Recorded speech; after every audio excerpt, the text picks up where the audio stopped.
Hello everyone, hello to all of you. Hello everyone, एक बार सभी लोग कंफर्म कर देंगे बेटा ऑडियो वीडियो क्लियर है। Everyone please confirm in the chat box, am I audible, am I visible clearly to all of you. एक बार सभी लोग कंफर्म कर देंगे ऑडियो वीडियो क्लियर है। A very good evening, good evening, good evening everyone, good evening to all of you. एक बार फटाफट सभी लोग कंफर्म कर देंगे बेटा ऑडियो वीडियो क्लियर है। और अगर ऑडियो वीडियो क्लियर है तो अपना डिस्कशन हम लोग स्टार्ट कर सकते हैं। So everyone confirm in the chat box, am I audible, am I visible clearly to all of you? Audio video clear है, very good. How are you all, कैसे हैं आप सभी लोग? हाउ आर यू ऑल, कैसे हैं आप सभी लोग? सो आई होप सभी लोग ठीक हैं और बहुत अच्छे तरीके से अपने एग्जाम्स के लिए प्रिपेयर कर रहे हैं। तो जैसा कि आप सभी लोग देख पा रहे हैं, आज हम लोग एक बहुत ही इंपॉर्टेंट टॉपिक के बारे में बात करने वाले हैं।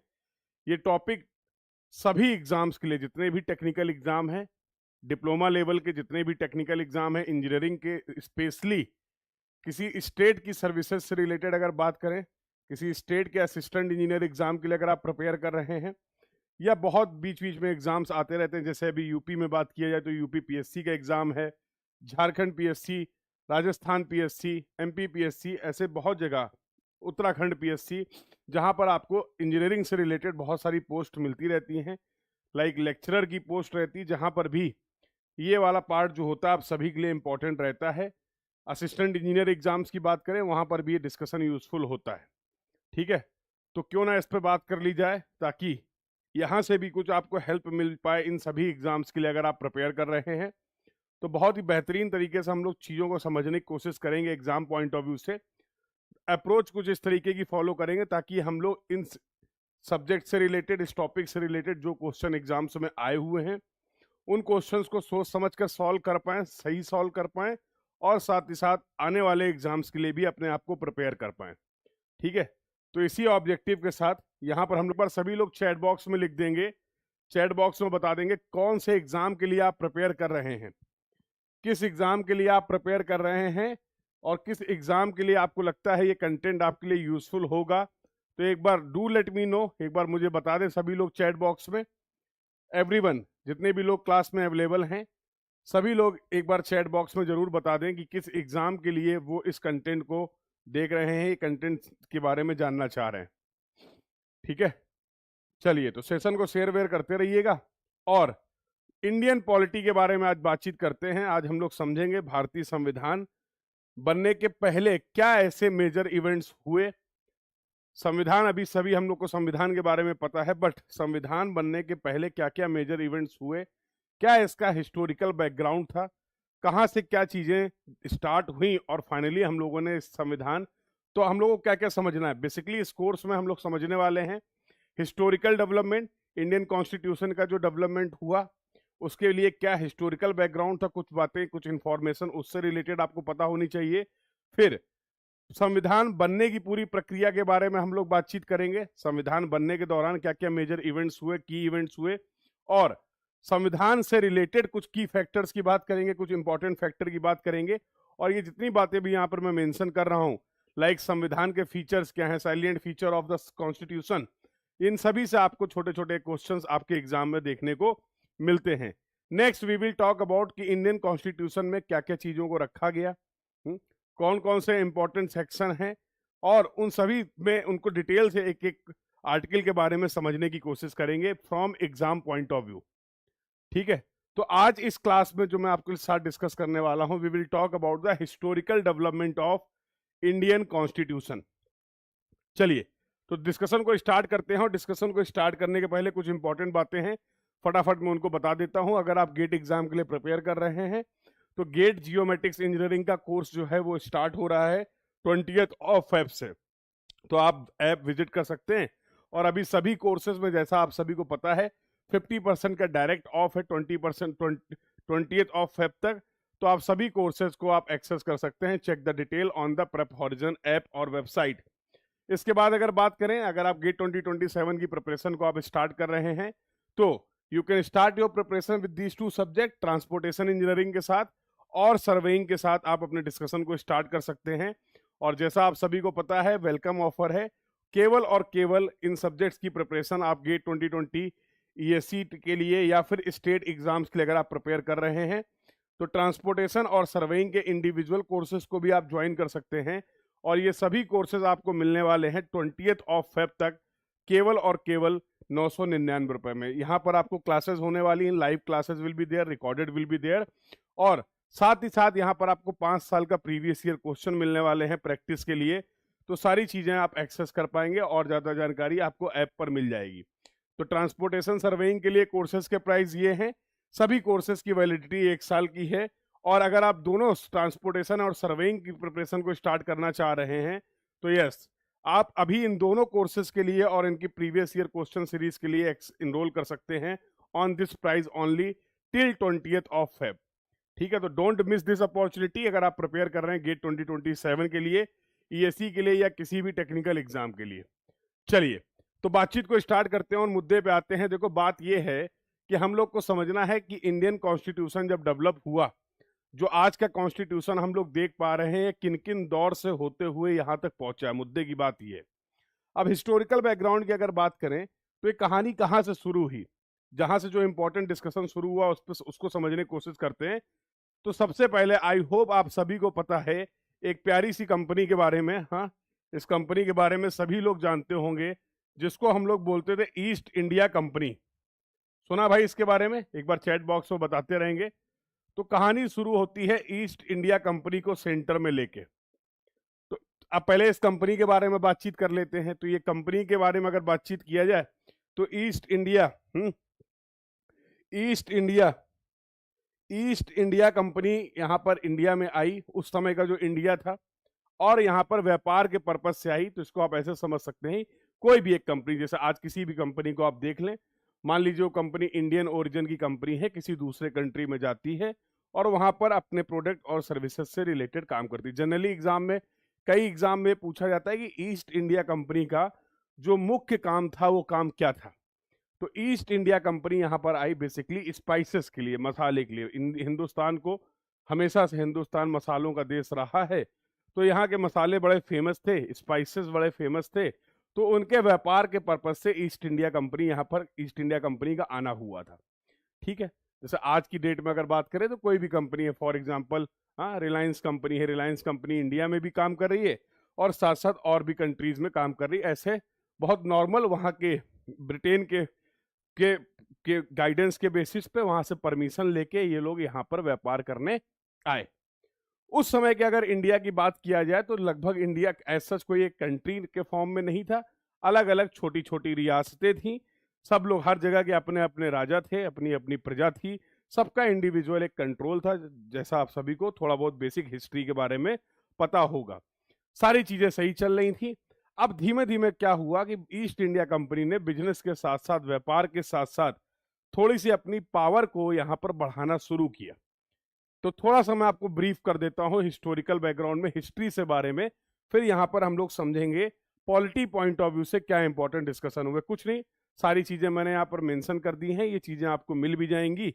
तो सिंपली केवल आपको कहानी के फॉर्म में चीजों को सुनना और समझने की कोशिश करना है। ठीक है, बहुत ईजी रहने वाला है और यहीं से हम लोग उन मेन पॉइंट्स पे पहुंच जाएंगे जो हमारे एग्जाम के लिए रिलीवेंट रहने वाले हैं। ठीक है, तो क्या हुआ कि ईस्ट इंडिया कंपनी ने अब धीमे धीमे अपना प्रचार प्रसार करना शुरू किया। यहाँ के जो लोकल राजा थे, अलग अलग छोटी छोटी जगहों के जो राजा थे, उनसे अपना कुछ साठगांठ हुई, बातचीत हुई। किसी तरीके से उन्होंने प्रलोभन देके, लालच देके, किसी भी तरीके से इन्होंने अपने साम्राज्य को एक्सटेंड किया। अब धीमे धीमे क्या हुआ, अब धीमे धीमे कंपनी ने अपने आप को इतना ज्यादा मजबूत बना लिया कि चिंता होने लगी इनके मेन लोगों को, जिन्होंने इस कंपनी को परमिशन देके इंडिया में भेजा था कि भाई आप जाइए, काम करिए, बिजनेस करिए, अच्छी बात है। लेकिन अब कंपनी ने इंडिविजुअल लेवल पे अपने आप को इतना ग्रो कर लिया, अपने आप को इतना इन्वॉल्व कर लिया, हर चीज में, हर काम में इसका इन्वॉल्वमेंट इतना हो गया, लड़ाइयां करने लगी कंपनी, लोगों को हराने लगी कंपनी, चीजों को अपने अंडर में लेने लगी कंपनी। और ऐसा करते करते इन्होंने काफी हद तक अपने साम्राज्य को बढ़ाया। मेन अगर बात करें जो इनका साम्राज्य, जो उस समय पर अगर आप देखोगे तो मेन जो साम्राज्य इन्होंने अपना डेवलप कर लिया था, बढ़ा लिया था, बढ़ाते ही चले जा रहे थे। और ऐसा टाइम भी आया जब इन्होंने लगभग पूरे उस समय के भारत पे सभी जगह, मेन जगह पे अपना वर्चस्व स्थापित कर लिया था। जहां तक आपको थोड़ी सी जानकारी होगी। कहीं पे कोई दिक्कत हो, कोई चीज ना समझ में आए तो पूछ लिएगा। वैसे अब मैं अपने साइड से पूरी कोशिश कर रहा हूँ कि बिल्कुल आम बोलचाल की भाषा में, क्योंकि हमें हमें engineering exam point of view से इतना ही रिक्वायर्ड है, मेन चीजें हमारे दिमाग में रह जाएं उतना ही रिक्वायर्ड है। We are not as preparing for the बहुत कोई डीप स्टडी पे नहीं जा रहे हैं, तो मैं उसी तरीके से आपको समझाने की कोशिश भी कर रहा हूँ। ठीक है, इस सीरीज में हम लोग ऐसे ही बात करने वाले हैं। तो भैया कंपनी ने पूरा भौकाल अपना टाइट करना शुरू कर दिया। आसान भाषा में अगर बोले, कंपनी जिस मकसद से आई थी, जिस उद्देश्य से आई थी, अब वो उद्देश्य कहीं ना कहीं पीछे रह गया और कंपनी ने राजनीति में पूरा माहौल में माहौल बनाना शुरू कर दिया है। अब इन्होंने क्या करा, मद्रास की अगर मेन अगर की पॉइंट्स की अगर बात करें तो बंगाल, मद्रास और महाराष्ट्र, यहां पर अपनी पूरी सत्ता स्थापित कर ली है पूरे तरीके से, और धीमे धीमे ये और अपने आप को क्या करना चाह रहे हैं, एक्सटेंड करने की कोशिश कर रहे हैं। अब चिंता होती है जब कंपनी का ये बिहेवियर देखा गया, कंपनी का जब ये माहौल देखा गया, कंपनी का जब ये जलवा देखा गया, तो ब्रिटेन में बैठे जो लोग थे, वहां के लोगों को, जिसको आप बेसिकली बोल सकते हैं जो वहां के राजा थे, ऐसे समझ सकते हैं, क्राउन थे, जो मेन सत्ता के मालिक थे, उन्होंने देखा कि यार ये कंपनी को तो हम लोगों ने भेजा है काम करने के लिए, कंपनी को भेजा गया था कि भैया जाके मसालों का बिजनेस करो, लेकिन कंपनी तो कुछ अलग ही लेवल पे खेल कर रही है। अब कंपनी की, अब धीमे धीमे जब कंपनी की पोजीशन ग्रो हो गई, तो कंपनी भी डायरेक्टली क्या है, जाहिर सी बात है उसको कंट्रोल करना डिफिकल्ट हो जाएगा। आपके साथ कोई मान लीजिए आप काम कर रहा हो, धीमे धीमे वो इतना ग्रो हो गया, आपको लगने लगा वो भी ग्रो कर रहा है, तो कहीं ना कहीं फिर आपको कंट्रोल करना क्या हो जाता है, डिफिकल्ट हो जाता है। ऐसी ही चिंता सताई वहां के क्राउन को। वहां के क्राउन को लगा कि अब कंपनी जो है उसके कंट्रोल के बाहर जा रही है, कंपनी अपने डिसीजंस ले रही है, कंपनी अपने तरीके से काम कर रही है, और कुछ चीजें ऐसी भी हो रही हैं जो वहां के क्राउन को चिंतित कर रही हैं। वहां का क्राउन इस बात को लेकर परेशान है कि भाई कंपनी कुछ ऐसे काम कर रही है जिससे उसका नाम खराब हो रहा है या ब्रिटेन का नाम खराब हो रहा है। तो ऐसी चीजें कंपनी को नहीं करनी चाहिए, क्योंकि कंपनी का जो काम है वो बिजनेस करने का काम है, लेकिन कंपनी बाकी एक्टिविटीज में कुछ ज्यादा इन्वॉल्व हो गई है, अपना साम्राज्य बनाने की तरफ चली गई है। यहां तक की बात क्लियर है? तो अभी तक हम लोगों ने क्या डिस्कस किया कि एक कंपनी आती है जिसका काम था यहाँ पर अपने मसालों से रिलेटेड व्यापार करना, अच्छे खासे मसाले खरीदना, पहुंचाना, उसके पैसे देना, ये काम था। लेकिन धीमे धीमे कंपनी ने जब यहाँ आके गेम को समझा तो उसको लगा नहीं नहीं, यहाँ तो भी बहुत मौके हैं, यहाँ आपस में लोग जो हैं बहुत उलझे हुए हैं, इस चीज का फायदा उठा के हम यहाँ पर थोड़ा सा और कुछ बड़ा खेल कर सकते हैं। और बड़ा खेल करते करते कंपनी ने कुछ उस समय के हिंदुस्तान के, भारत के बड़े बड़े हिस्सों पे कुछ अपने कब्जे कर लिए। यहां तक की बात क्लियर है भाई? ठीक है। क्राउन को इस बात से चिंता होने लगी कि कंपनी का वर्चस्व बढ़ता चला जा रहा है, कंपनी अलग ही लेवल पे बैटिंग कर रही है, कंपनी को कंट्रोल करना पड़ेगा। खेल यहां से शुरू होता है। यहां से खेल जो है आपको समझना है, असली खेल यहां से शुरू होता है कि जब इतनी चीजें आगे बढ़ गई, वहां की खबर पहुंचने लगी, यहाँ के जो इरेगुलर प्रैक्टिसेस थे कंपनी के, जब वो वहां तक पहुंचने लगे, क्राउन को पता चलने लगा, तो क्राउन ने कहा भाई अब समय आ गया है कि अभी इसको सही से कंट्रोल कर लिया जाए कंपनी के रोल को, अदरवाइज आने वाले समय में कंपनी भयंकर लेवल पे आतंक मचा सकती है, हम उसको कंट्रोल नहीं कर पाएंगे। तो अब वहां क्राउन तो बैठे हुए ब्रिटेन में, ठीक है, कंपनी जो है ईस्ट इंडिया कंपनी यहां पर पूरा ऑपरेट कर रही है, तो अब क्राउन कैसे कंट्रोल करें? तो कंपनी को किसने भेजा था? कंपनी को भेजा था क्राउन ने। तो क्राउन ने बोला ठीक है अब एक काम करते हैं, अब हम कुछ काम की चीज लेके आते हैं, और यहां से जन्म होता है, यहां से उत्पत्ति होती है रेगुलेटिंग एक्ट की। तो पहला रेगुलेटिंग एक्ट जो आया, आप देखो नाम से ही आप समझ पाओगे अगर आपने कहानी को ध्यान से सुना है, रेगुलेटिंग एक्ट का मेन पर्पस था कंपनी की एक्टिविटीज को रेगुलेट करना। कंपनी के जो वर्चस्व जो तेजी से बढ़ रहा था, क्राउन ये नहीं चाह रहे थे, ब्रिटेन ये नहीं चाह रहा था कि कंपनी अपने आप में कोई नई अथॉरिटी बन जाए, तो अब उसकी पावर को कंट्रोल करने के लिए एक रेगुलेटरी एक्ट लाया गया। और ये रेगुलेटरी एक्ट आया, देखो आजादी 1947 में मिली, ठीक है, उसके बाद हम लोगों ने संविधान लागू हुआ है, सब बहुत बात की बात है। अभी जो हम लोग समझ रहे हैं कि पहले क्या कहानी चल रही थी, कहानी शुरू कहां से होती है, तो अब यहां पर क्या हुआ कि सबसे पहला रेगुलेटरी एक्ट, रेगुलेटिंग एक्ट लाया गया आपका 1773 में, ठीक है। तो ये एक्ट पास हुआ ब्रिटेन में, ये एक्ट पास, आप सभी को पता जब कोई कानून बनता है जब फाइनली वो कानून पास हो जाता है, राष्ट्रपति के या जो हायर अथॉरिटी है, सुप्रीम अथॉरिटी है, जब वो सिग्नेचर हो जाते हैं उनके, उनका अप्रूवल मिल जाता है, तो उसके लिए टर्म हम लोग यूज कर लेते हैं जिसको बोलते हैं एक्ट। जब फाइनल, ऐसा नहीं कि कोई कानून आप लाना चाह रहे हैं, अगर वो पास नहीं होता है तो उसको आप एक्ट नहीं बोलेंगे। अगर सभी प्रोसेस को फॉलो करके फाइनली वो कानून पास हो जाता है तो उसके लिए हम लोग टर्म यूज कर लेते हैं एक्ट। ये बात सभी को पता है, ठीक है? नहीं पता होगा तो धीरे धीरे बीच बीच में ऐसी बातें करते रहेंगे जिससे आप कुछ और भी चीजें सीख पाएंगे। तो एक एक्ट पास किया गया भैया, और उस एक्ट को बोला गया, कंपनी के पास बता दिया गया कि देखो भैया ये एक्ट पास किया है। पहला पार्लियामेंट्री कंट्रोल, अभी देखो पहला फेज चल रहा है। हिस्टोरिकल बैकग्राउंड को भी अगर हम लोग देखें तो 3 फेज में डिवाइड करेंगे। पहला फेज देखा जब कंपनी का वर्चस्व है, और कंपनी के वर्चस्व को कंट्रोल करने के लिए माहौल क्या बनाया गया, तो पहला एक्ट ला दिया गया। अब हमें क्या ध्यान रखना है, हमें इस एक्ट के क्या की पॉइंट्स थे जो हमसे एग्जाम में पूछे जाते हैं, उन पे फोकस करना है। उनको भी समझाने की मैं आपको पूरी कोशिश करता हूं ताकि कोई किसी को दिक्कत ना हो, ठीक है? ये बात समझ में आ गई? तो अब इसमें देखो, इसके पहले एक्ट के जो की पॉइंट्स थे वो समझ लेते हैं। 1 से 3 बहुत सिस्टमेटिक वे में मैंने लिखा हुआ है, मेन मेन पॉइंट है। इन्होंने बोला देखो, उस समय जब अलग अलग, जैसे मैंने बताया आपको, प्रोविजंस थे, प्रांत थे जहां पर अंग्रेजों ने कब्जा कर लिया था, तो उसमें क्या था, एक आपका बंगाल था, एक आपका मद्रास था, हाँ, जो बड़े बड़ी हिस्सेदारी जहां पर थी। तो उन्होंने बोला एक काम करो, उन सब में सबसे इंपॉर्टेंट जो था, सबसे इंपॉर्टेंट जो जगह थी जहां पर अंग्रेज, जो ईस्ट इंडिया कंपनी ने जो अपना वर्चस्व स्थापित किया था, वो थी बंगाल। अब उसके भी रीजन थे, उसके रीजन बेसिकली ये थे कि वहां से रिवेन्यू ज्यादा जनरेट हो रहा था, वहां से ट्रेड्स ज्यादा हो रहे थे। तो उस जगह को उन्होंने बोला कि बाकी सभी जगह के कंपैरिजन में बंगाल हमारे लिए बहुत इंपॉर्टेंट है, ठीक है?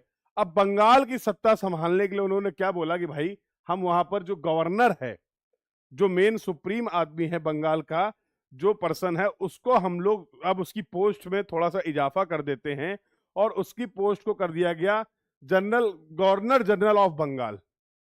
गवर्नर को हम लोगों ने क्या बोल दिया, एक नई पोस्ट इंट्रोड्यूस की गई कि भैया जो मेन आदमी होगा, अब आज के बाद वो होने वाला हमारे लिए governor general of Bengal. Clear है भैया? तो गवर्नर जनरल ऑफ बंगाल का कंसेप्ट जो आया पहली बार, वो आया आपके इस पहला जो आप एक्ट देख पा रहे हैं, रेगुलेटिंग एक्ट। अब इसमें इन्होंने बोला कि देखो, कोई तंत्र है, कोई सिस्टम है, अकेले तो चलता नहीं है।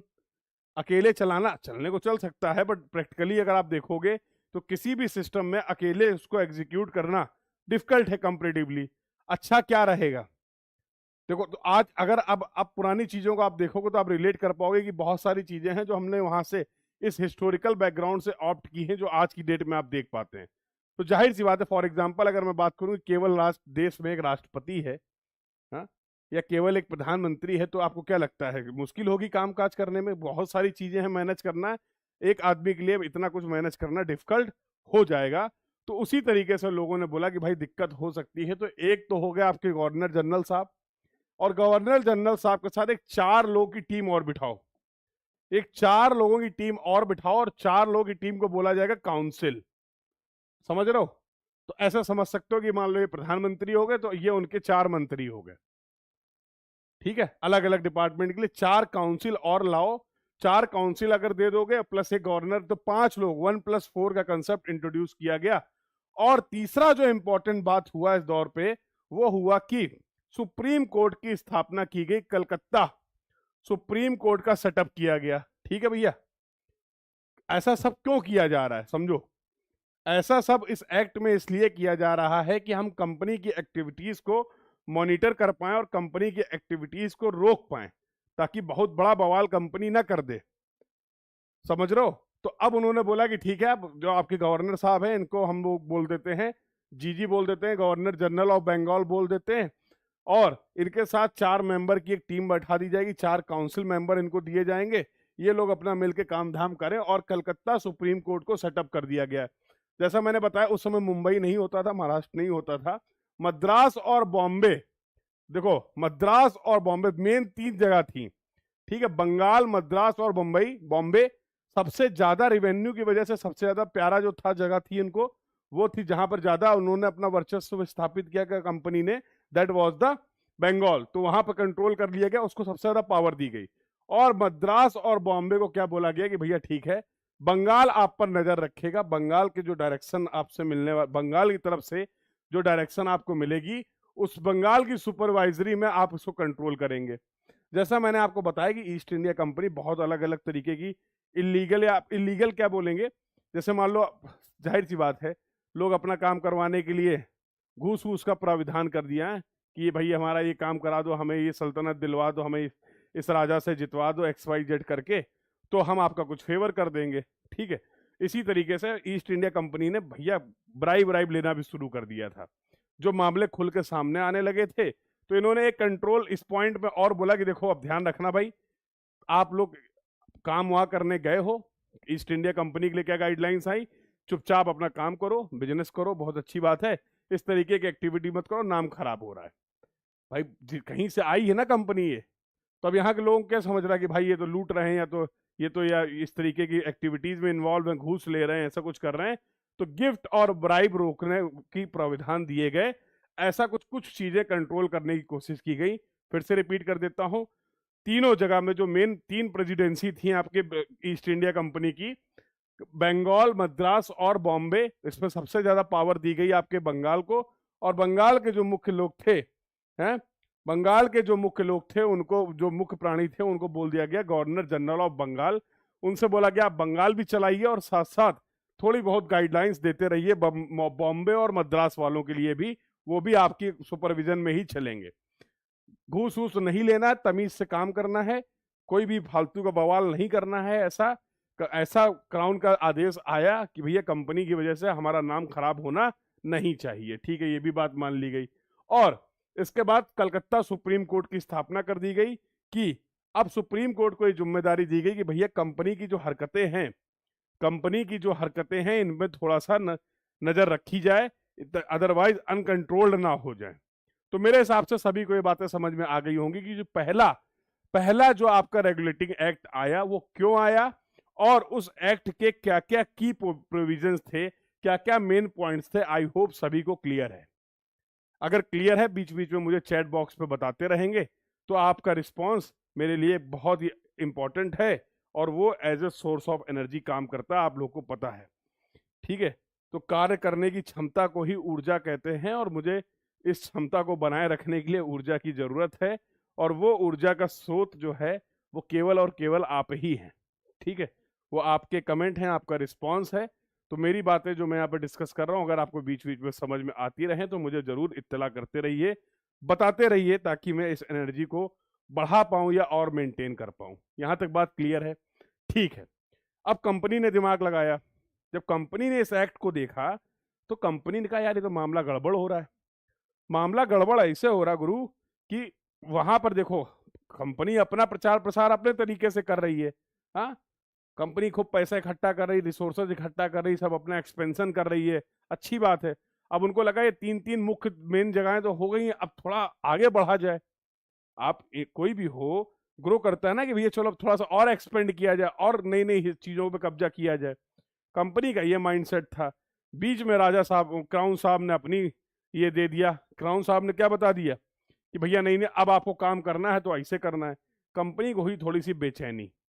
कंपनी ने फिर थोड़ी बहुत, जाहिर सी बात है, नहीं थोड़ा अपना कुछ पॉइंट रखे, और देखते ही देखते 1773 की ये बात थी। अब देखो 1773 में बात खत्म हुई थी, गाइडलाइंस आई थी, और 1781 में आ गया इसका अमेंडमेंट। अमेंडमेंट का मतलब होता है चेंज।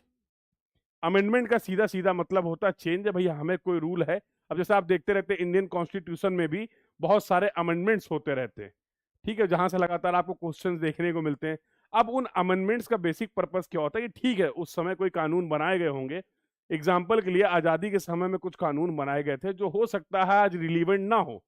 हाँ, हो सकता है आज रिलीवेंट ना हो, और साथ साथ बहुत सारे ऐसे कानून नए भी बनाने पड़ सकते हैं जो उस समय जरूरत नहीं थी।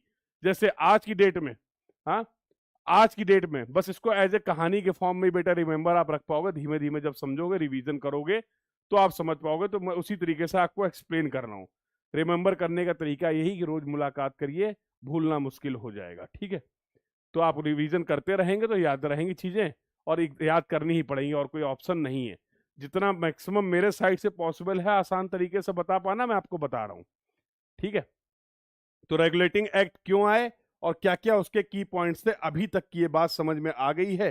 कंपनी अमेंडमेंट में, जैसे मैं आपसे बात कर रहा था, अब जैसे आजकल चल रहा एआई का दौर, अब 1947, 48, 49, 50 में तो एआई का दौर नहीं था इतना। तो एआई से रिलेटेड, साइबर सेल से रिलेटेड, साइबर क्राइम से रिलेटेड ये सारी चीजें नहीं थी, तो इनसे रिलेटेड रूल भी नहीं थे। अब लेकिन आज हम देख रहे हैं कि साइबर अटैक भी हो रहा है, साइबर फ्रॉड भी हो रहा है, तो अब इससे रिलेटेड हमें गाइडलाइंस बनानी पड़ेंगी, इससे रिलेटेड हमें कानून बनाने पड़ेंगे, जो बनाए भी गए हैं। तो ऐसे कानून को बनाने के लिए हमें करने पड़ते हैं संविधान में कुछ अमेंडमेंट, जहां पर आर्टिकल में को अमेंड किया जाता है। तो अब कंपनी को देखो, कंपनी के ऊपर कसा जा रहा शिकंजा। जो क्राउन साहब हैं उन्होंने कह दिया कंपनी की इस तरीके की एक्टिविटीज को इन्वॉल्व नहीं किया जाएगा। बार बार बता रहा हूं, तो अब उनके ऊपर, कंपनी के ऊपर कसा जा रहा शिकंजा, कंपनी को हो रही दिक्कत।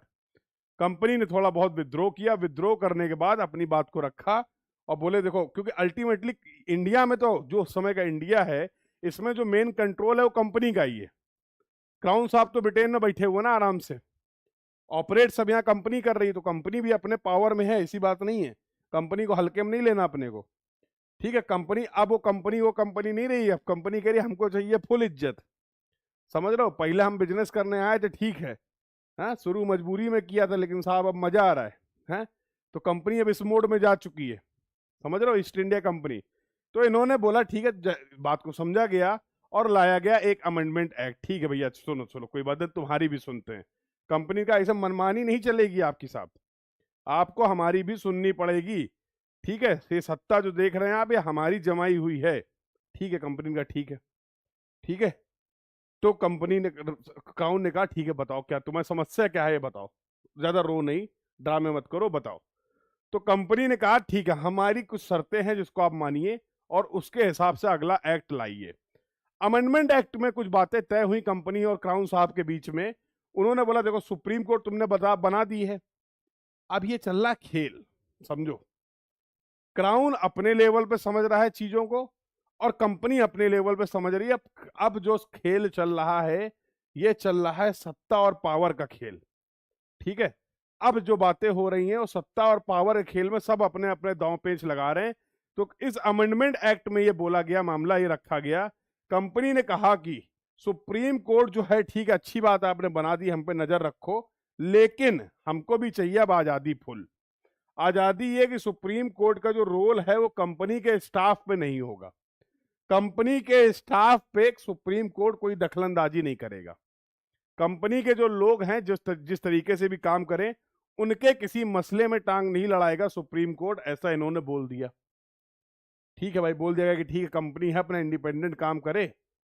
पहले कसाव किया गया, हाँ, लेकिन अब कंपनी नहीं तैयार है, कंपनी अपनी बातें रख रही है, तो फिर इसको थोड़ा सा रिलैक्स किया गया कि ठीक है, सुप्रीम कोर्ट का जो रोल है वो कंपनी स्टाफ पे नहीं होगा। चलो ठीक है, ये बात हो गई। दूसरा जो मेन पॉइंट इन्होंने बोला, की पॉइंट बोला कि supreme court will not here revenue matter of the east India company. आप बाकी मामले देखिए, बाकी मसले देखिए, बाकी मुद्दे देखिए, बाकी कानून देखिए, सुप्रीम कोर्ट को ये बोला गया, सुप्रीम कोर्ट ऑफ कलकत्ता जो अभी आपने देखा, जो इसके पहले बनाया गया, लेकिन कंपनी के जो रेवेन्यू की चीजें हैं, कंपनी के जो पैसे का लेन देन है, पैसे का जो खेल है, उसमें सुप्रीम कोर्ट ऑफ कलकत्ता की दखलंदाजी नहीं होगी। समझ रहे हो, तो कंपनी अपने आप को अलग करना चाह रही, वो नहीं चाह रही कि हम पे बहुत ज्यादा कंट्रोल करो, और क्राउन साहब चाह रहे हैं नहीं नहीं, हम पूरा सिस्टम अपने अधीन कर लेंगे, ठीक है। तो इस अमेंडमेंट में ये बातें मानी गई कि ठीक है, जो सुप्रीम कोर्ट का जो इंटरफेरेंस है वो ईस्ट इंडिया कंपनी के रेवेन्यू वाले चीजों पे नहीं रहेगा, जिसको आपको अपना जो पैसा जैसे लाना है, ले जाना है, देख लो तुम, कोई दिक्कत नहीं है। Supreme court will deal local cases of the law and order. Supreme court की पावर को कंट्रोल किया गया इस एक्ट में, और बोला गया सुप्रीम कोर्ट का जो दखलंदाजी रहेगी वो हर जगह नहीं रहने वाली, कहां कहां नहीं रहने वाली मैंने बता दिया। तो सुप्रीम कोर्ट करेगा क्या?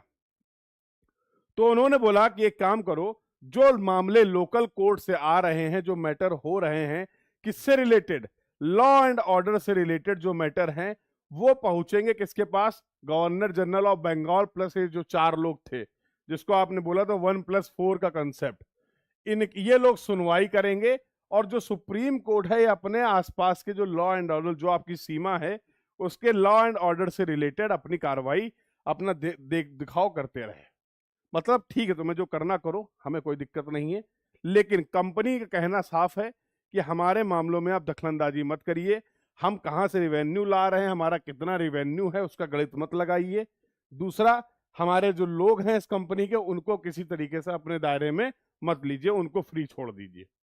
ठीक है, बात समझ में आ गई भाई? तो आई होप समझ में आ गया होगा कि क्या था, क्या मेन फीचर्स थे 1773 के रेगुलेटरी एक्ट के, और इसके बाद फिर जब इसका अमेंडमेंट हुआ, अमेंडिंग एक्ट की अगर बात करें 1781 में जो आया, उसके क्या फीचर्स थे, ये बात सभी को क्लियर हो गई है। ठीक है, अब क्राउन को क्या लगा? क्राउन को लगा जब ये अमेंडिंग एक्ट आ गया कि भाई मामला तो फिर से गड़बड़ा गया यार, कंपनी को हम कंट्रोल करना चाह रहे थे, कंपनी ने फिर से कुछ ना कुछ क्या कर दिया, खेल करके इसको अमेंड करा लिया। पुराने वाले एक्ट अब अमेंड हो चुके, अब ये चीजें वैलिड हैं। समझ पा रहे? तो over the period of time कैसे कैसे चीजें चेंज हुई हैं, उसको हम लोग यहाँ पर समझने की कोशिश कर रहे हैं। ठीक है, कंपनी और क्राउन के बीच में ये खेल चल रहा है। अभी हम लोग अपना शांति से बैठे हैं, हम लोग कह रहे ठीक है भैया, तुम्हें जो करना कर लो, अभी हम भी आएंगे मैदान में, हैं? तो अभी हम भी अपना रोल दिखाएंगे तुम्हें, पहले तुम लोग आपस में खेल लो। इसके बाद कहानी आगे बढ़ती है, और कहानी आगे बढ़ती है 1784 पे। कहानी का बढ़ते बढ़ते आ गई है 1784 पे। इसको बोलते हैं पिट्स इंडिया एक्ट। इसका जो मेन फीचर था, अब वो रखा गया ड्यूअल कंट्रोल। ठीक है, देखो, ना हम अपनी चला पा रहे हैं, ना कंपनी अपनी चला पा रही है, तो अब इसमें समझौता यही निकल सकता है कि कुछ कुछ चीजें अच्छे से डिस्कस कर ली जाएं, बैठ के बातचीत कर ली जाए, और इसका कुछ बीच का समाधान निकाला जाए कि कुछ चीजें हमारे कंट्रोल में भी रहे, जिससे हमें भी ऐसा लगता रहे कि हाँ भाई, हम ही सब सर्वे सर्वा हैं, और कुछ चीजों में आपको ऐसा लगता रहे कि आप ही सर्वे सर्वा हो। वर्चस्व की लड़ाई इतिहास से चलती चली आ रही, कोई नई बात नहीं जो अभी आप देख रहे हैं। ठीक है, तो ये वर्चस्व की लड़ाई पहले भी चल रही थी हिस्टोरिकली, और हमेशा से ऐसा होता आया, कोई नई बात नहीं है। ठीक है भैया, तो अब इन्होंने क्या बोला कि अब इसका हम लोग लाते हैं नया। प्रिट साहब ने बोला अब हम कुछ काम की बातें बताते हैं, उसको समझो। उन्होंने कहा ठीक है, अभी तक की जो सरकार तो तुम्हारी है, अभी तक का जो तुम्हारा तंत्र है, इंडिया में अगर तंत्र देखें तो क्या चल रहा था कि एक गवर्नर जनरल ऑफ बंगाल थे। क्यों भाई? हाँ, गवर्नर जनरल ऑफ बंगाल थे, और उनके साथ साथ 4 लोग काउंसिल मेंबर थे। 1+4 का कंसेप्ट चल रहा था। इसके बाद ये हुआ कि अब थोड़ा सा चेंज करते हैं। अब यहां पर हम लोग क्या करते हैं, कंपनी के में कोर्ट ऑफ डायरेक्टर, कंपनी के कुछ लोगों को चुना गया।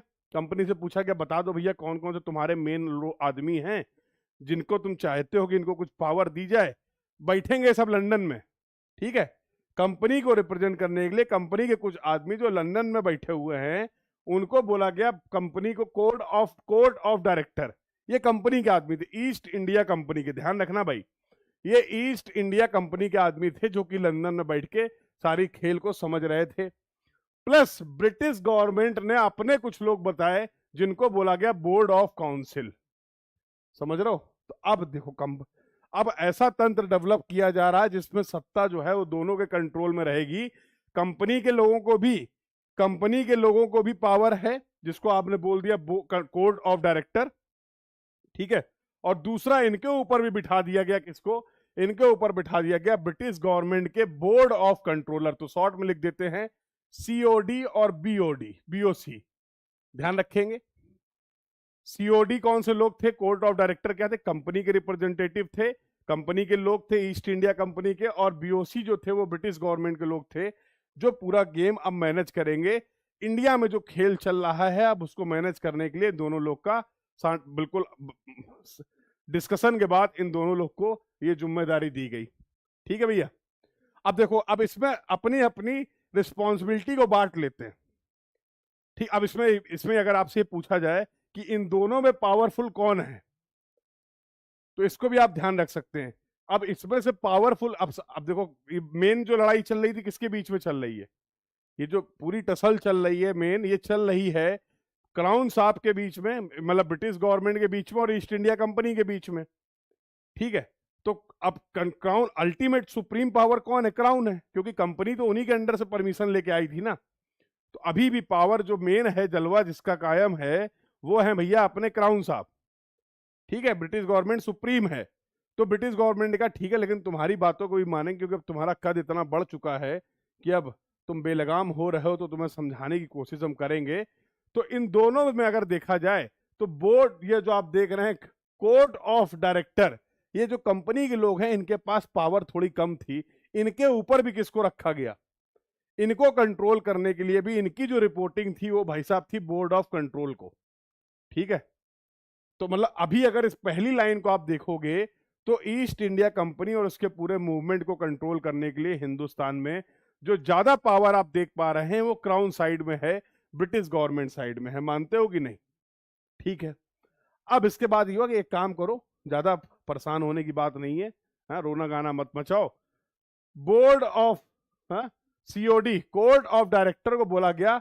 कोर्ट ऑफ डायरेक्टर से सी से आप याद कर सकते हैं, सी से मतलब कॉमर्स, मतलब कंपनी की जितनी भी कॉमर्शियल एक्टिविटीज हैं, कंपनी की जितनी भी कॉमर्शियल एक्टिविटीज हैं वो सब लोग का देख दिखाओ करिए आप। सीओडी साहब देखेंगे, ये कंपनी देखेगी। ठीक है, दूसरा अगर मैं बात करूं पॉलिटिकल कंट्रोल जो है, पॉलिटिकल कंट्रोल वो उसका पावर दिया गया बीओसी को, कि जो बीओसी है that is the board of control, ये आपका इसका पॉलिटिकल इश्यूज पे लेन देन रहेगा, सोचना समझना क्या करना है। और जो आपका सीओडी है कोर्ट ऑफ डायरेक्टर, ये कंपनी के कॉमर्स से रिलेटेड चीजों पे ध्यान देगा। क्लियर है भैया? तो अपना अपना काम बांट लिया गया, जिसको आप बोल रहे हैं ड्यूअल कंट्रोल। तो पॉलिटिकल कंट्रोल रखा गया क्राउन साहब के पास। इन्होंने अपनी पावर को अपने मजबूत करने के लिए अपने पास रखा। और अगला पॉइंट जो बोला गया कि भाई देखो ठीक है, अच्छी बात है, आप ईस्ट इंडिया कंपनी इंडिया गए, काम करने के साथ साथ वहां पे आपने अपना साम्राज्य बना लिया, हाँ, वहां पे अपना जलवा कायम कर लिया, बहुत अच्छी बात है। लेकिन आप वहां कुछ भी कर रहे हैं, अल्टीमेटली किसके संरक्षण में कर रहे हैं, क्या माना जाएगा? आप जो कुछ भी कर रहे हैं बहुत अच्छी बात है, आपने इतना एक्सपेंशन कर लिया है ईस्ट इंडिया कंपनी ने, आज आप इतने पावरफुल हो गए, लेकिन सब कुछ ठीक है, जो कुछ भी किया धरा है आपका जो कुछ भी किया धरा है आपका इंडिया में, वो अल्टीमेटली किसका है? ठीक है, कंपनी की जो पूरी पूरी टेरिटरी है, कंपनी का जो पूरा पूरा साम्राज्य है, वो अल्टीमेटली ब्रिटिश कंट्रोल में रहेगा। मतलब क्राउन साहब का पूरा नजर रहेगी उसमें, सब उन्हीं का माना जाएगा। क्लियर है? तो पहली बात तो ड्यूअल कंट्रोल दिए गए, अपने अपने काम बांट लिए गए, कॉमर्स का काम आप देखो, पॉलिटिकल काम हम देखते हैं, और कंपनी की टेरिटरी जो है वो ब्रिटिश कंट्रोल में रहेगी, ये बात तय हो गई है।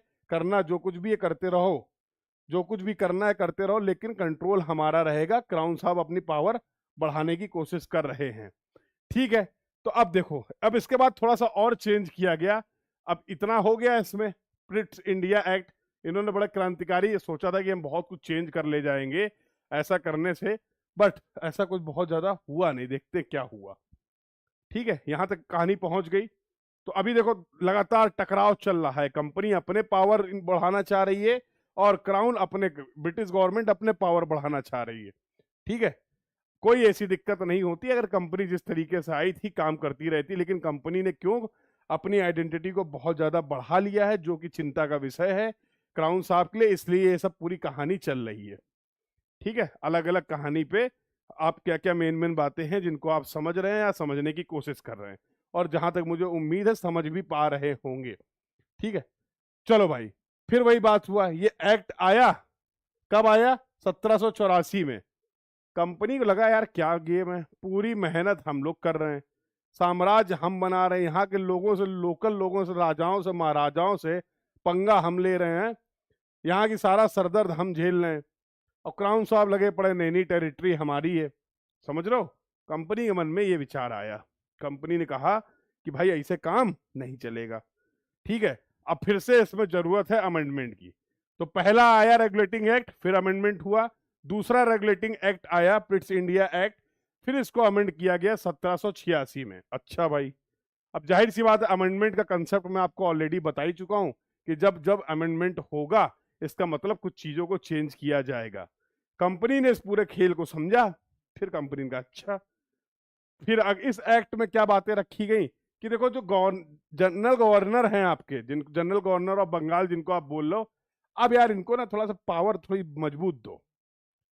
पावर मजबूत इनके पास क्या होनी चाहिए, पावर मजबूत इनके पास ऐसी होनी चाहिए कि इन्होंने बोला कि अब इस पोस्ट को हम चेंज करते हैं कमांडर इन चीफ, है बिल्कुल डिफेंस का जो मेन आदमी है, कमांडर इन चीफ ये पोस्ट दे देते हैं मद्रास वाले जो मद्रास वाले आपके गवर्नर साहब थे, जिनको आप बोल रहे थे अब तक गवर्नर जनरल ऑफ बंगाल, हाँ उनके लिए भैया आप ये बोला गया कि अब भैया कमांडर इन चीफ का प्रोविजन लाया जाए।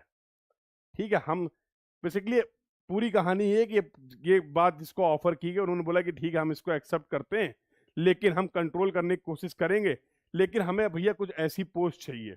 ठीक है भाई, अब वही वाली बात है, हाँ यही वाली बात है कि आपको करना है, तो फिर आपने क्या बोला कि ठीक है भाई मान लेते तुम्हारी बात। तो यस, कमांडर इन चीफ जैसा आप रैंक्स होती हैं उसके बेस से इसको इंट्रोड्यूस किया गया। ये चीज आपको समझनी, देखो क्या बोला, ओवर राइडिंग पावर। अब ओवर राइडिंग पावर इन्होंने कहा देखो हम संभाल तो लेंगे, कमांडर इन चीफ साहब जो थे उन्होंने बोला जो तुम्हारा कंपनी के बीच में, कंपनी और क्राउन के बीच में जो टकराव चल रहा है, इसको किससे कहा, क्राउन साइड से बोले कि ठीक है हम संभाल लेंगे, लेकिन हमको कुछ पावर तो दो, बिना पावर कैसे संभाल लेंगे बताओ। बोले अरे भैया तुम्हारे पास पावर तो है, क्या दिक्कत है, तुम्हारे पास अभी जो सेटअप चल रहा है इसके पहले वो 1+4 का चल रहा था, मतलब तुम एक गवर्नर साहब हो तुम, और तुम्हारे साथ एक काउंसिल है, हाँ तुम्हारे मंत्री साहब हैं। बोले नहीं, बोले यार इसमें मैटर हो जाता है, पता है इसमें क्या था, जैसे मान लो कोई मुद्दा आया, अब मेजोरिटी सिद्ध करनी है आपको, टोटल कितने लोग दिख रहे हैं, 5 लोग दिख रहे हैं, अब गवर्नर साहब तो अलग हैं, हाँ जिनको आप जीजी बोल रहे हैं, समझ रहे हो, अब ये चारों में से यार 3 लोग मिल गए, इन्होंने अपनी आपस में सेटिंग कर ली, कोई मुद्दा आया 3 लोग एक तरफ हो गए, टोटल लोग है 5, तो 2 और 3 का खेल हो गया। बात समझ रहे हो, बात समझ रहे हो, यहां पर मेन इशू क्या आ रहा था कि अगर कोई डिसीजन लेना है, जीजी साहब अगर कोई डिसीजन लेना चाह रहे हैं, हाँ तो मेन इशू ये आ रहा है कि ये 4 लोग जो हैं, अगर मान लीजिए इन्होंने 3 लोगों ने अपनी कोई अंडरस्टैंडिंग बना ली, तो ये बोलेंगे नहीं हम तुमसे एग्री नहीं करते, तो वोटिंग होगी, तो ये गवर्नर प्लस 1 यहां से मिल गया, 2 लोग हैं यहाँ पे, और यहाँ पर 3 लोग हैं, 3 वाला खेल जीत गया। ये मान लो कोई पॉलिसी लाना चाह रहे थे, ये कोई पॉलिसी नहीं लाना चाह रहे हैं, तो गवर्नर साहब ना चाहते हुए भी कुछ नहीं कर पा रहे हैं। खेल समझ में आ रहा है? तो उन्होंने बोला भाई संभालेंगे, पहली बात तो हमको तुम पोस्ट दो, बढ़िया बेहतरीन एक रैंक दो, तब हम थोड़ा सोचेंगे कि हम कर सकते हैं कि नहीं कर सकते हैं। और दूसरा इन्होंने बोला कि हमको चाहिए आप वीटो पावर।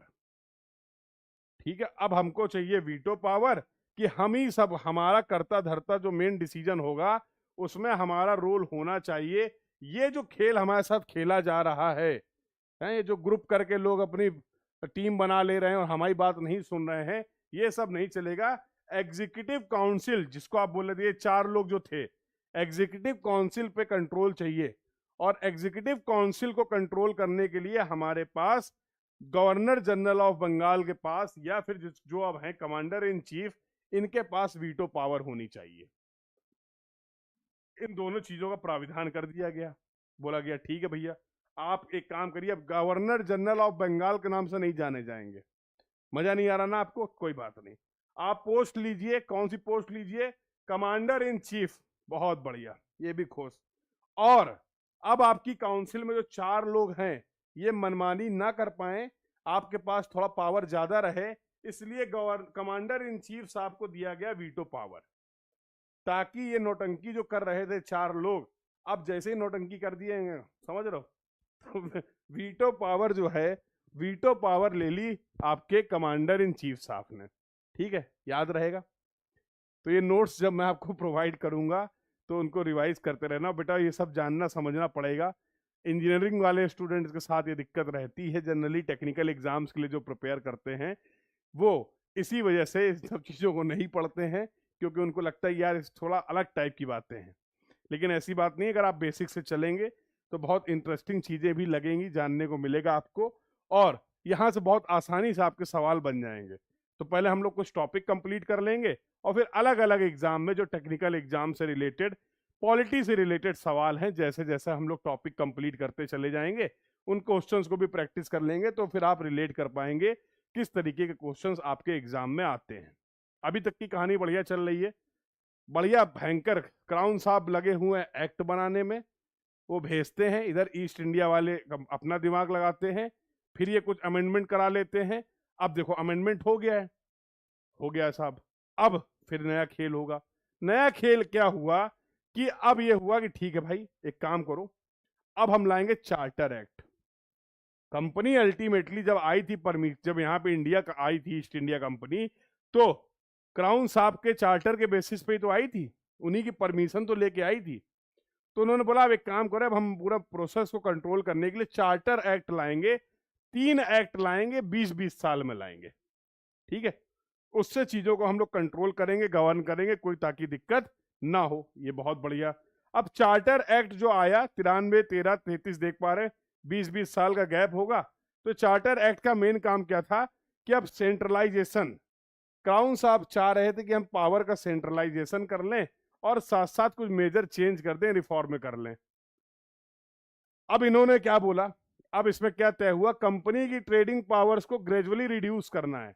कहते हैं जब कोई ज्यादा उड़ान भरता है तो कहावत नहीं कहते ज्यादा उड़ रहे हो। अब ज्यादा उड़ रहे हो तो का कंसेप्ट क्या होता है कि उसके पर काट दो।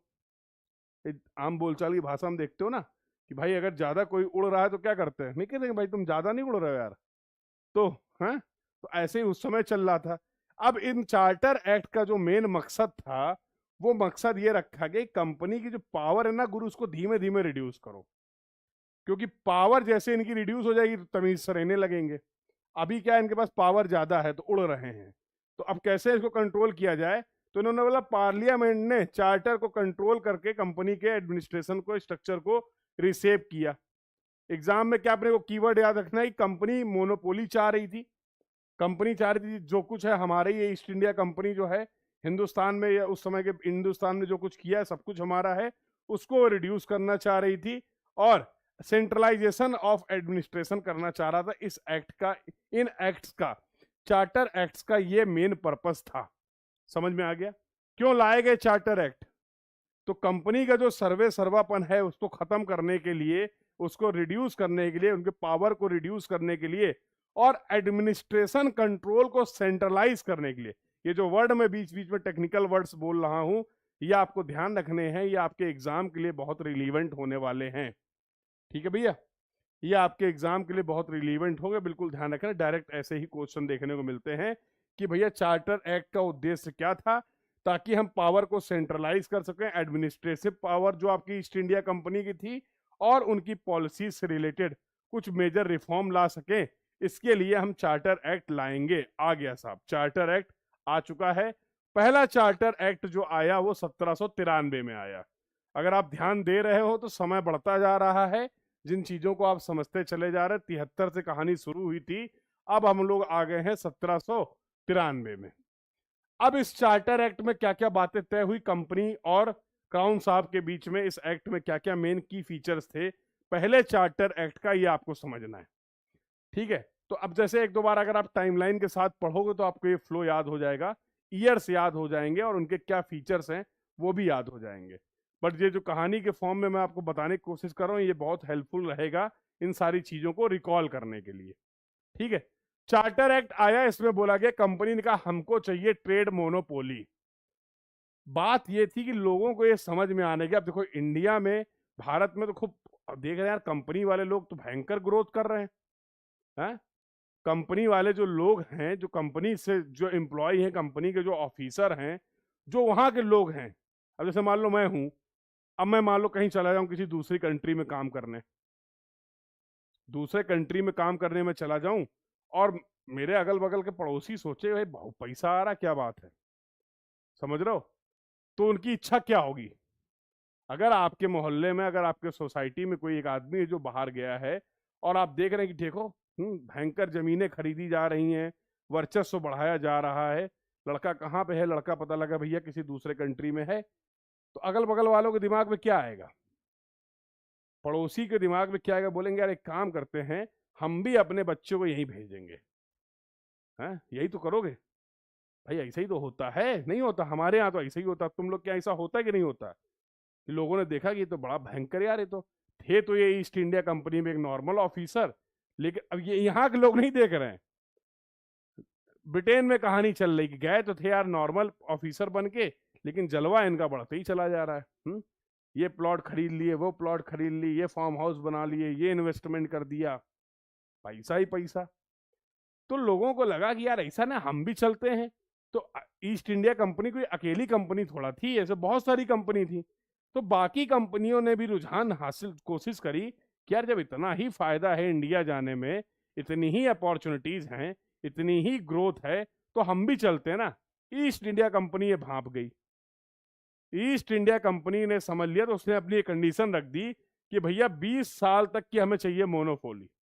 पहले तो ईस्ट इंडियन कंपनी का कोई नहीं आएगा, इंडिया मतलब हमारा, हम यहाँ का पूरा हिसाब किताब करेंगे। आपको कहीं और जाना, आप कहीं और कब्जा करिए, वहां जाके अपना खेल बिछाइए, हमें कोई मतलब नहीं है। कोई और कंपनी अगर इंटरेस्टेड है, ईस्ट इंडिया कंपनी का कहना है कि हमने ये साम्राज्य बनाया है और हम ही हैं इसके, समझ समझ गए, हम ही हैं सब सर्वे सर्वा। ठीक है भाई, तो एक्ट में तय हुआ। देखो हमेशा की तो गारंटी नहीं दे सकते ना भाई कि नहीं नहीं अब तुम हमेशा तुम ही काम करोगे। तो वहां पर ये तय हुआ मामला, समझौता, आपस में बातचीत ये हुई, एक्ट में रखा गया कि तुम एक काम करो, चलो 20 साल तक तुम्हारा हुआ, 20 साल तक तुम्हें जो बिजनेस करना है वहां पे करो, कोई बीच में तुम्हारे अलावा, मोनोपोली का मतलब क्या है, एक ही कंपनी रहेगी, अब और कोई कंपनी नहीं आएगी। तो 20 साल तक कंपनियों को ट्रेड की मोनोपोली मिल गई। कब मिल गई? पहले चार्टर एक्ट में। क्लियर है भैया? अब देखो कंपनी के भी बातों को सुनना पड़ेगा, क्योंकि क्राउन साहब के हाथ में भी पूरी चीजें कंट्रोल में नहीं है, धीमे धीमे कंट्रोल करने की कोशिश की जा रही है।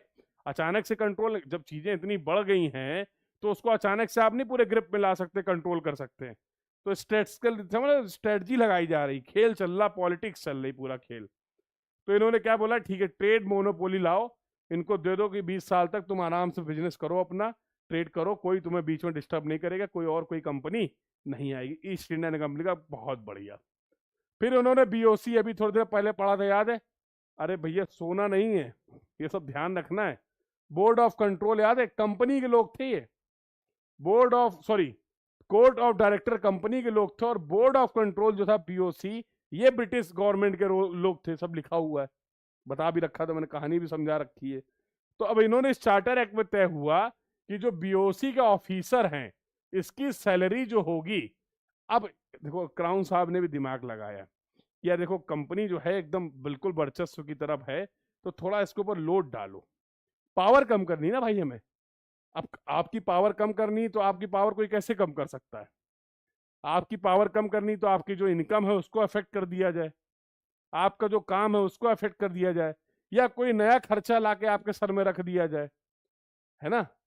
कंपनी आई है, ब्रिटिश कंपनी है, ब्रिटेन से आई हुई है, लेकिन अब इस चार्टर एक्ट में तय किया गया इनकी पावर को कंट्रोल करने के लिए कि भैया जो कंपनी के ऑफिसर्स हैं, कंपनी के ऑफिसर जो वहां से यहां पर आए हुए हैं, काम कर रहे हैं, अब उनकी सैलरी ब्रिटेन से नहीं आएगी। ब्रिटिश गवर्नमेंट जो है अब उनकी सैलरी नहीं पे करेगी। उनकी सैलरी कौन पे करेगा? ईस्ट इंडिया कंपनी का जो रेवेन्यू है इंडिया में, भारत में जो रेवेन्यू है, उस रेवेन्यू से इनकी सैलरी पे, और सैलरी कोई छोटी मोटी सैलरी नहीं थी, समझ लो, बड़े बड़े ऑफिसर थे, जलवा था इनका। हाँ, इन सर्विसेज के लिए लोग परेशान थे। अभी थोड़ी देर पहले बताया ना, अगल बगल वाले लोग सोच रहे थे हम भी अपने लड़के को इसी में भेजेंगे भाई। हाँ, ऐसी कोई सर्विस निकालो कि बिल्कुल खेल ही बदले दे रहे हो तुम। तो इनका अच्छा खासा खर्चा था, और ये खर्चा इस एक्ट में, चार्टर एक्ट में लाके रख दिया गया, किसके ऊपर? कंपनी के ऊपर, कि इनकी सैलरी, इनका रख रखाव तुम करो। कहां से करो? अपना पैसा खुद दो, जो इंडिया में तुम रेवेन्यू जनरेट कर रहे हो अपने बिजनेस के थ्रू, ईस्ट इंडिया कंपनी के रेवेन्यू से इनकी सर्विसेज का पैसा इनको दो। ये बात समझ में आ गई? तो मेन यहाँ पर जो ऑफिसर्स की सैलरी थी वो इंडियन रेवेन्यू से दी जाएगी, ऐसा तय किया गया। ठीक है, अगला जो चार्टर एक्ट आया, अब उसके क्या खेल थे? अगले चार्टर एक्ट में फिर कुछ की पॉइंट्स हैं जो आपको ध्यान रखने। ट्रेड मोनोपोली, अब देखो, अब कंपनी ने 20 साल में अपना, क्राउन ने 20 साल में खेल क्या कर लिया? चेंज कर लिया। ठीक है, तो 1793 के बाद 1813 में जब एक्ट आया, तो कंपनी धीमे धीमे अब क्या होने लगी है? क्राउन साहब लगातार लगे हुए हैं कंपनी की पावर को कमजोर करने के लिए, और जिसके नतीजे भी आपको धीमे धीमे दिखने लगेंगे। अब नतीजे क्या है कि भैया कंपनी को बोला गया कि ठीक है अब तुम तमीज में रहो, अब तुम ज्यादा हाहाकार मत मचाओ, क्योंकि सत्ता दोबारा से किसके पास, क्राउन साहब के पास पहुंच रही है, प्रयास किया जा रहा है। इन्होंने बोला ट्रेड मोनोपोली, अब यार बोले कि नहीं, अब ये जो आपकी ट्रेड मोनोपोली थी अब हम इसको खत्म करेंगे, अब बाकी लोग भी यहाँ पे आ सकते। कंपनी ने कहा नहीं भाई, फिर बड़ी दिक्कत हो जाएगी। फिर कंपनी ने एक समय के बाद कहा अच्छा ठीक है, काम करो, तुम्हें ट्रेड मोनोपोली खत्म करनी कर दो, लेकिन दो चीजों में हमें मोनोपोली अभी भी रखो। दो चीजों में हमें अभी भी पूरा मौका चाहिए कि जो चाय से रिलेटेड जो व्यापार होगा इसको ईस्ट इंडिया कंपनी ही करेगी, इसको और कोई नहीं करेगा। दूसरा, अभी तक चाइना में लोगों किसी का कब्जा नहीं हुआ है, तो चाइना में जब हम जाएंगे, चाइना में जब हम लोग अभी कब्जा करेंगे, जैसे हम लोग यहाँ पे हिंदुस्तान में एक्सपेंड किया है, यहाँ पे माहौल बनाया है, ऐसा ही हम चाइना में भी बनाएंगे। और चाइना में माहौल इस तरीके के बनाने का हक जो है वो हम ही को मिलना चाहिए, ऐसा ईस्ट इंडिया कंपनी ने यहाँ पर चाहा। ठीक है, तो ईस्ट इंडिया कंपनी ने क्या बोला कि चाय के ट्रेड में हमें पूरा मोनोपोली चाहिए, और साथ साथ चाइना पे जो खेल होगा उसमें भी हम पूरी मोनोपोली रखेंगे, इसके अलावा और कोई नहीं आना चाहिए। ठीक है, फिर इस एक्ट में तय किया गया कि भैया इंडिया में, हिंदुस्तान में उस समय क्रिश्चियन मैसनरीज को स्टैब्लिश करो ना भाई। भाई तुम इतने दिनों से रह ही रहे हो, 1600 के आसपास तुम आ गए थे, और अब लगभग तुम 1793 में आ गए हो, तो यार कुछ एक्सपेंशन वगैरह करो कुछ। हाँ, तो धर्म का प्रचार प्रसार करने के लिए क्या बनाया जाए, धर्म का प्रचार प्रसार करने के लिए क्रिश्चियन मैसनरीज बनाओ ना यार, चर्च वर्च बनेंगी, लोग बनेंगे, लोग आएंगे, तो फिर कुछ और बढ़िया अपने जैसे लोग और बढ़ाओ, हर कोई चाहता है। तो ये प्रोविजन दिए कि ठीक है भाई क्रिश्चियन मैसनरीज बनाते हैं, थोड़ा सा एक्सपेंशन करते हैं, वेस्टर्न एजुकेशन को प्रमोट करो। हाँ, तो हिंदुस्तान में जो अभी वो पुरानी शिक्षा पद्धति चल रही थी, हाँ, कि आप जा रहे हैं, बच्चा सीखने जा रहा, आश्रम में है, यहाँ है, वहां है, इन सबको खत्म करो, मतलब उनको कम रिड्यूस करो, और आपको प्रमोट करना है वेस्टर्न एजुकेशन कल्चर।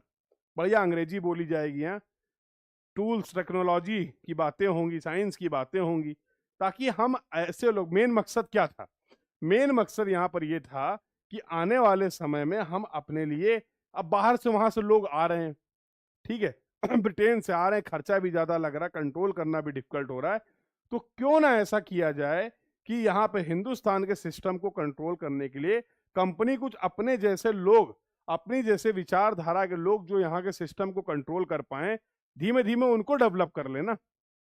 बात समझ रहे हो?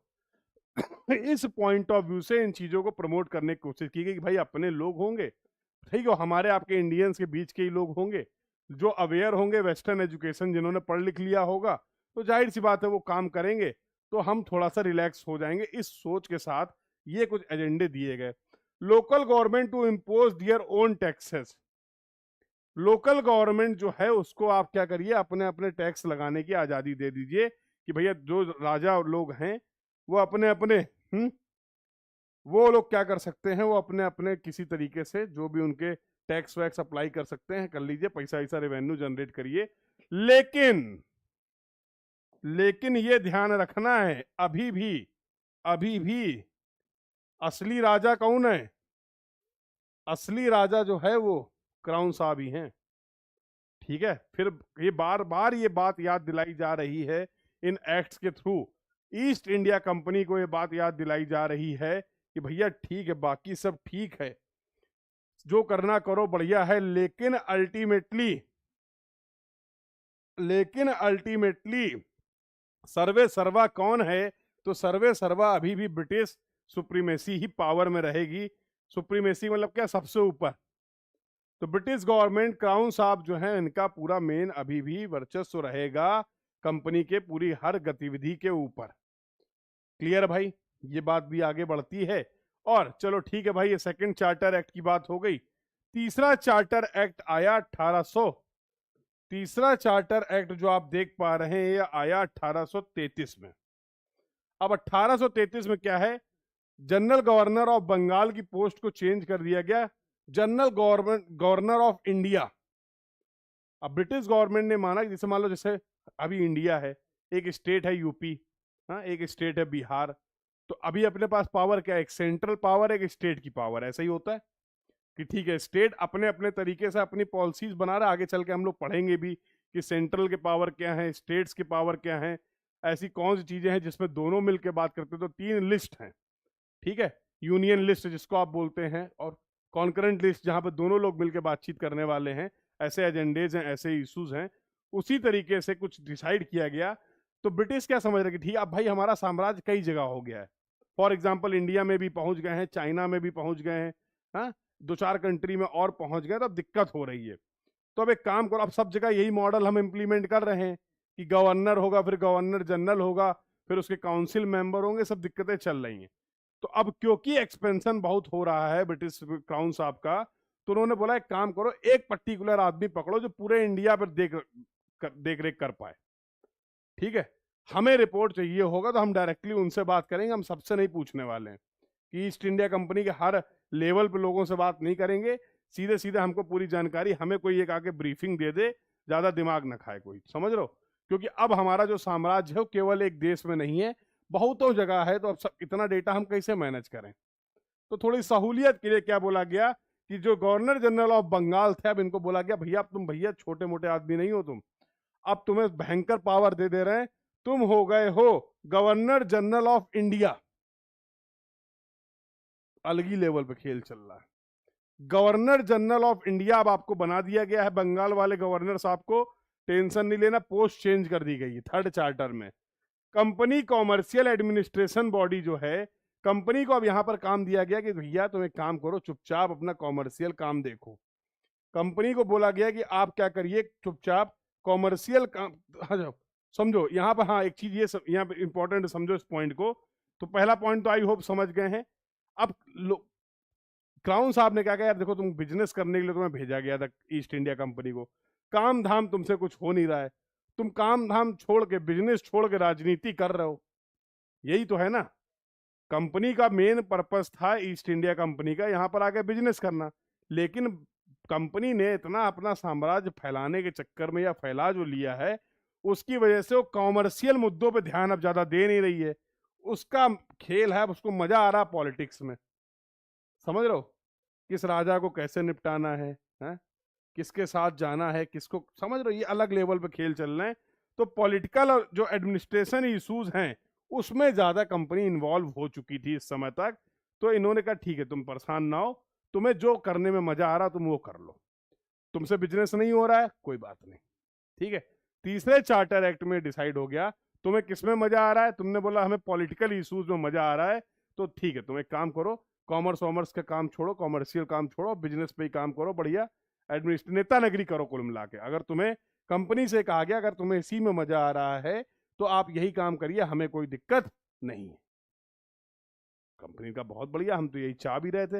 हाँ, हो गया बिजनेस बिजनेस, बिजनेस वाला स्टेज चला गया, आगे चलते, ठीक है। ये चार्टर एक्ट आए, फिर एक चार्टर एक्ट, यस, तो अगला जो चार्टर एक्ट आया वो आया 1753 में। चौथा जो चार्टर 20-20 साल में आ रहे थे, अगला जो चार्टर एक्ट आया वो बात हुई 1753 में। तो अब इन्होंने बोला कि एक काम करते हैं, थोड़ा सा इसमें चेंज करते हैं। अभी तक जो रूल चल रहा था, इसके पहले वो रूल क्या था, सिंपल गेम था 1+4 का। मतलब एक अपने जिनको आप बोल दिया था गवर्नर जनरल ऑफ इंडिया बोल दिया गया था, और उनके साथ 4 लोग और थे जिनको आप उनको लेजिस्लेटिव काउंसिल बोल रहे थे, लेजिस्लेटिव काउंसिल, ठीक है। अब इसमें थोड़ा सा चेंज किया गया, क्योंकि देखो लोगों को ये समझ में आने लगा कि भैया, इंडियंस को खासकर समझ में आने लगा कि कंपनी के कुछ नियत जो है ना, मामला ठीक नहीं लग रहा है। तो लोगों में थोड़ा सा रोष का माहौल होने लगा, कंपनी की पॉलिसीज को लेके, कंपनी के क्रियाकलाप को लेके यहाँ के लोग थोड़ा अवेयर होने लगे, और लोग समझने लगे कि कंपनी कुछ गलत खेल खेल रही है भाई। हाँ, ये अलग बात है कि जब तक लोगों ने ये समझने की कोशिश की, कंपनी बहुत हद तक अपना खेल खेल चुकी थी। तो लोगों को ये समझ में आने लगा कि अब जो इंडियंस हैं, अब ये लोग ये खेल को क्रैक कर गए हैं, अवेयरनेस बढ़ गई है।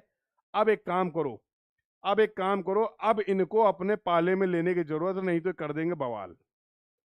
आप हो, आपने देखा कोई कंपनी आई है, पहले आराम से बिजनेस कर रही है, आपने नोटिस नहीं किया, बहुत बढ़िया करते रहो काम अपना।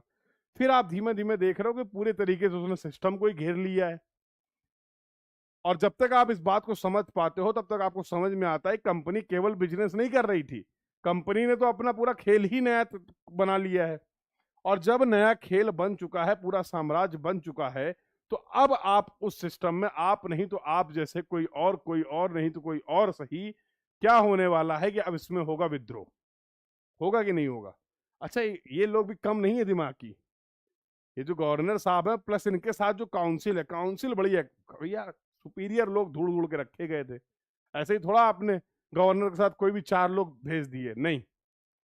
ये इंटेलिजेंट लोग थे भैया, इंटेलेक्चुअल लोग थे, चीजों को समझ रखते थे। तो ये इस बात को भांप गए और इन्होंने बोला यार एक काम करो, थोड़ा सा चेंज करो।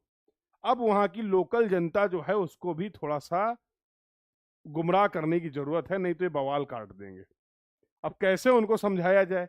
तो उसके लिए इन्होंने क्या बोला कि जो मेन स्ट्रक्चर था 1+4 वाला, ये एज इट इज रहने दो। मतलब एक अपने गवर्नर साहब हो गए आसान भाषा में, 4 उनके काउंसिल मेंबर हो गए मेन लोग। अब देखो, इसलिए मैंने एक डब्बे में इनको पैक किया है। इसके अलावा इन्होंने कहा कुछ लोग और ले लो इस काउंसिल में, जो लेजिस्लेटिव काउंसिल की आप बात कर रहे हो इसमें कुछ और लोग ले लो, जैसे 4+2। अब ये 6 लोग जो हैं, ये 4+2 लोग हैं, इनका क्या कहानी है? तो इन्होंने बोला देखो विद्रोह कौन करेगा? इंडियंस करेंगे। अब लेकिन यहां पर जब आप थे तो यहां पर जो पहले 1793 का चार्टर एक्ट था, उसमें यह तय हो चुका था कि आप अंग्रेजी पढ़ाना लोगों को शुरू करो, अंग्रेजी का ज्ञान होना चाहिए, अपने जैसे लोग आपको बनाने हैं जो फ्यूचर में काम आएंगे। तो 1793 से अगर आप देखोगे तो काफी समय हो गया है। क्यों भैया? तो अभी इन्होंने क्या करा, अभी इन्होंने बोला कि जो लोग को आप पढ़ा पढ़ू के रेडी कर लिए हो, ऐसे कुछ लोग तैयार हो गए हैं, अब इनका आप क्या काम करो, इनको यूज करो। कैसे यूज करें? तो उन्होंने बोला कि अब इंडियंस को जो कन्वेंशनल सर्विसेज हैं आपकी, इनमें मौका दो, इनमें मौका दो। अच्छा, इनमें भी बोला गया कि अब इनको इंडियंस को ले आओ।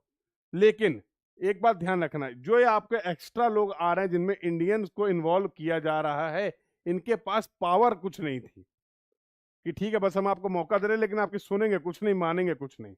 समझ रहे हो? तो ये बात आपको ध्यान रखनी। ओपन कंपटीशन होने लगेगा, जो उस समय की सर्विसेज थी जिनको सिविल सर्विसेज आप बोल सकते हो, अब उसमें इंडियन भी पार्टिसिपेट कर सकते। हाँ, कंडीशंस अलग अलग थी। जैसे उस समय ये जो एग्जाम होता था वो इंडिया में नहीं होता था, ये एग्जाम होता था फाइनली लंदन में होता था। हाँ, लैटिन और ग्रीक इस तरीके की भाषाएं हैं जिसमें आपका ये एग्जाम होता था। तो ठीक है, लेकिन अब आपको यहाँ पर इंडियन को भी एक्सेस दे दिया गया है, इंडियन को भी एक्सेस दे दिया गया है कि आप चाहें तो इन सर्विसेज के लिए आ सकते हैं। बेहतरीन, आइए, प्रिपेयर करिए, एग्जाम दीजिए, क्वालिफाई कर जाएंगे तो फिर आप इन सर्विसेज को ज्वाइन कर लीजिए। यहां तक की बात अगर सभी को क्लियर हो तो बता दो। बताओ भाई, यहां तक की बात क्लियर है? अब हुआ क्या? बात चल रही है, यहां तक की बात क्लियर है? यहां तक के किसी को अगर कोई डाउट हो तो पूछ सकते हो। ईयर गलत लिख दिया है क्या? हाँ भाई, ईयर गलत है क्या? ईयर गलत, हाँ 1833 तक पहुंच गए थे ना, वही मैं कहूँ ईयर गलत, 1800 सही कर लेना भाई। 1853 की बात कर रहे हैं। 1853 के आसपास कुछ खतरनाक हुआ था, आपको याद है? जैसा कि मैं अभी आपसे बोल रहा था कि लोगों को ये कंपनी की पॉलिसीज हजम नहीं हो रही थी, समझ में नहीं आ रही थी, इंडियन लोगों को दिक्कत दे रही थी। और भाई साहब माहौल हो गया, 1857 की गदर मच गई। इसके बाद 1857 में आप सभी को पता है थोड़ा बहुत क्या हुआ, क्रांति हो गई, क्रांति।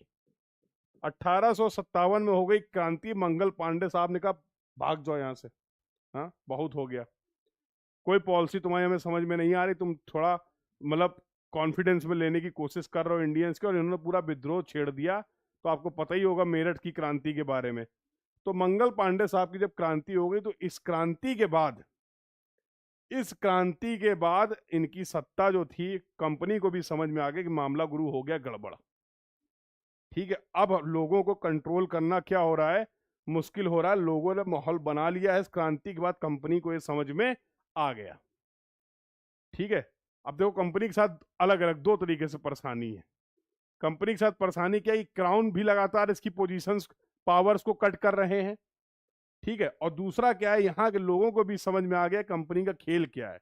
कई बार हम लोग सही समय पर सही खेल को नहीं समझ पाते हैं, ठीक है, हमारी पुरानी आदत है, देख रहे हो कब से कहानी चल रही, लेकिन हमको समझ में अब आया है, एक्शन हमने अब लिया है। तो ऐसी नादानियां हम लोगों से पहले भी होती रही हैं, क्या करें, तो इस बार भी ऐसी हो गई। तो जब खेल समझ में आया कि नहीं नहीं यार ये तो कुछ अलग ही खेल है, पिक्चर दिखाई कुछ और जा रही है और गेम कुछ और चल रहा है, तो भैया ऐसे में जब आपको खेल समझ में आ गया है तो कुछ ना कुछ तो एक्शन लोगे। तो क्रांति के बाद मामला हो गया, डगमगा गया, और ये बात पहुंच गई क्राउन साहब तक। ब्रिटिश गवर्नमेंट को भी पता चल गया कि इंडिया में मैटर हो गया लंबा, और इस क्रांति के इफेक्ट जो हैं बड़े खतरनाक हैं। अब बुलाए गए, आओ कंपनी के लोग को बुलाया गया, इधर आओ, क्या भैया सब क्या करवा दियो तुम, ये सब क्या नतीजा है। तो कंपनी का पता ही नहीं चला भाई, हम लोग तो काम कर रहे थे, ये यार ये कब इन लोगों का विद्रोही मूड हो गया, इन लोगों का पूरा प्लान बना लिया, समझ में नहीं आया कब हुआ। कंपनी ने थोड़ा सा माहौल को संभालने की कोशिश की। क्राउन बोला नहीं यार तुमने बहुत मामला खराब करा दिया है, रायता तुमने एकदम फैला ही दिया है एकदम, है देख रहे हो क्या चल रहा है वहां पे। कंपनी को भयंकर करा गया टाइट। क्राउन साहब ने कहा, क्राउन साहब ने कहा ऐसा है अब तुमसे ना हो पाएगा, तुमको हमने खूब मौके दिए, हाँ, और तुमने बहुत कुछ कर लिया, बहुत कुछ करने का नतीजा जो है वो तुम्हारे सामने है।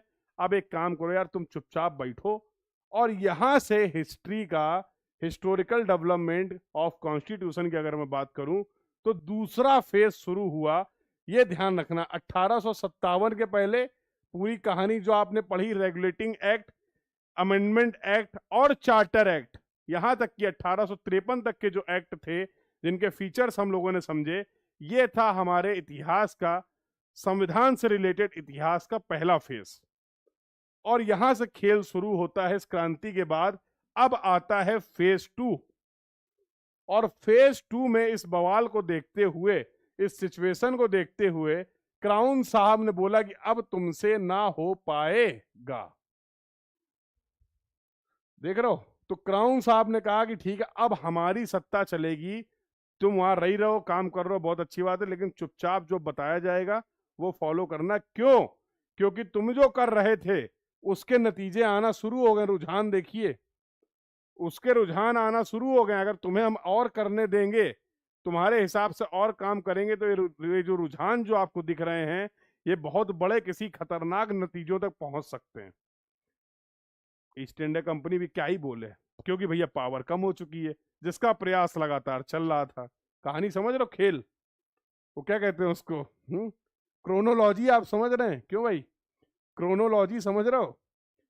तो ये कहानी लंबे समय से चल रही थी, तो अब कंपनी इस पोजीशन पे है, उसने कहा भैया क्या ही करें, ना पावर है ना कुछ है, धीमे धीमे सब खा गए हो। तो ठीक है, अब क्राउन साहब ने कहा ठीक है अब हम इसको करेंगे रूल। अब जो इंडिया टेरिटरी है जो ईस्ट इंडिया कंपनी ने बनाई थी, अब इसका पूरा जो कंट्रोल है वो कहां पहुंच चुका है, ब्रिटिश गवर्नमेंट के पास। ब्रिटेन से खेल ऑपरेट हो रहा है, समझ लो, यहां पे कंपनी के पूरी पावर को पूरा खेल निपटा दिया गया है। तो अब इन्होंने बोला ठीक है, क्राउन रूल जो शुरू होता है वो 1858 से शुरू होगा। और क्योंकि लोगों में गुस्सा था, क्योंकि लोगों में नाराजगी थी, तो यहां के लोगों को संभालने के लिए, यहां की सिचुएशन को कंट्रोल करने के लिए, जब क्राउन रूल स्टार्ट हुआ, सेकेंड फेज स्टार्ट हुआ, तो सबसे पहला जो एक्ट आया उसका नाम रखा गया good government of India act. देख रहे नाम, देख रहे हैं भाई साहब, एक्ट का जो नाम रखा गया और रखा गया गुड गवर्नमेंट ऑफ इंडिया। बहुत बढ़िया तरीके से गवर्नमेंट रन करेगी।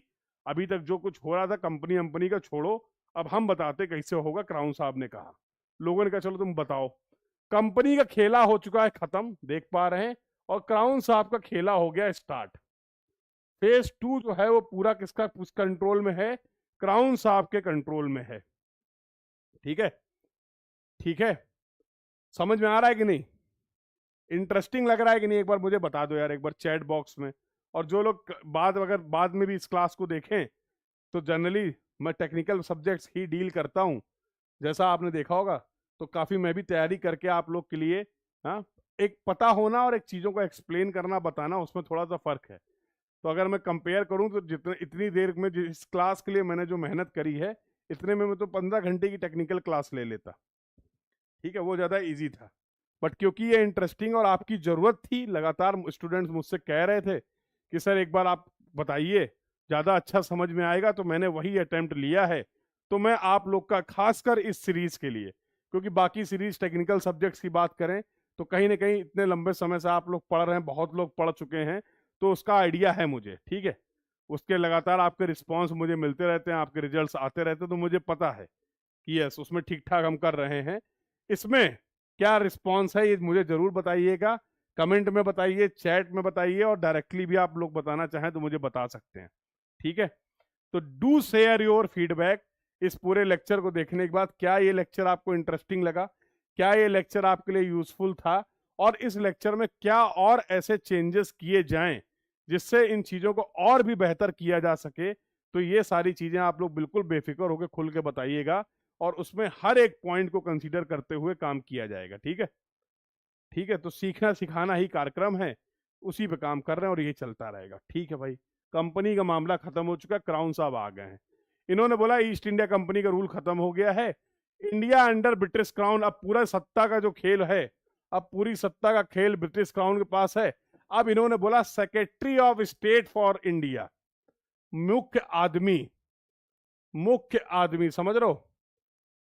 अब देखो, क्योंकि ब्रिटेन गवर्नमेंट कंट्रोल कर रही है, ब्रिटिश गवर्नमेंट कंट्रोल कर रही है, तो अब उन्होंने कहा एक काम करते हैं, हम इंडिया के लिए एक मेन, एक नया आदमी, एक नया पोस्ट क्रिएट करते हैं, जिसको बोला गया secretary of state for India. एक तरीके से समझ लो मिनिस्टर साहब, समझ रहे हो, एक मिनिस्टर साहब के भैया इंडिया के रिप्रेजेंटेटिव आप हो। अब आपको जाना है, ये जो रायता फैला हुआ है इसको संभालना है, तमीज से पूरा मामला सेट कर देना है, क्योंकि भारतीय लोग जो हैं वो अब विद्रोह के मोड में है। अभी जभी बस थोड़े दिन पहले 1857 की क्रांति खत्म हुई है, अब ऐसा कोई बवाल नहीं होना चाहिए, देखो जाकर संभालो। और ये जिम्मेदारी दी गई भाई साहब secretary of state for India को, और अकेला आदमी क्या ही कर लेगा, तो इसके साथ साथ लगभग लगभग 15 लोगों की एक टीम और दी गई, जिसको आप बोल रहे काउंसिल सिस्टम। तो ये जो 1+4+4+2 ये सब कहानी खत्म, टाटा बाय बाय। ये सब कंपनी के खेल समय में चल रहा था। ब्रिटिश क्राउन में बोला गया कि भैया अब इस तरीके से सिस्टम गवर्न होगा। गवर्नर जनरल को जो आप बोलते थे अब तक, अब इसके लिए एक पद क्रिएट किया गया जिसको बोलते थे वाइसरॉय। सुना होगा सभी ने, हाँ? वाइसरॉय टर्म सभी ने सुना है, यस और नो, बताओ भाई।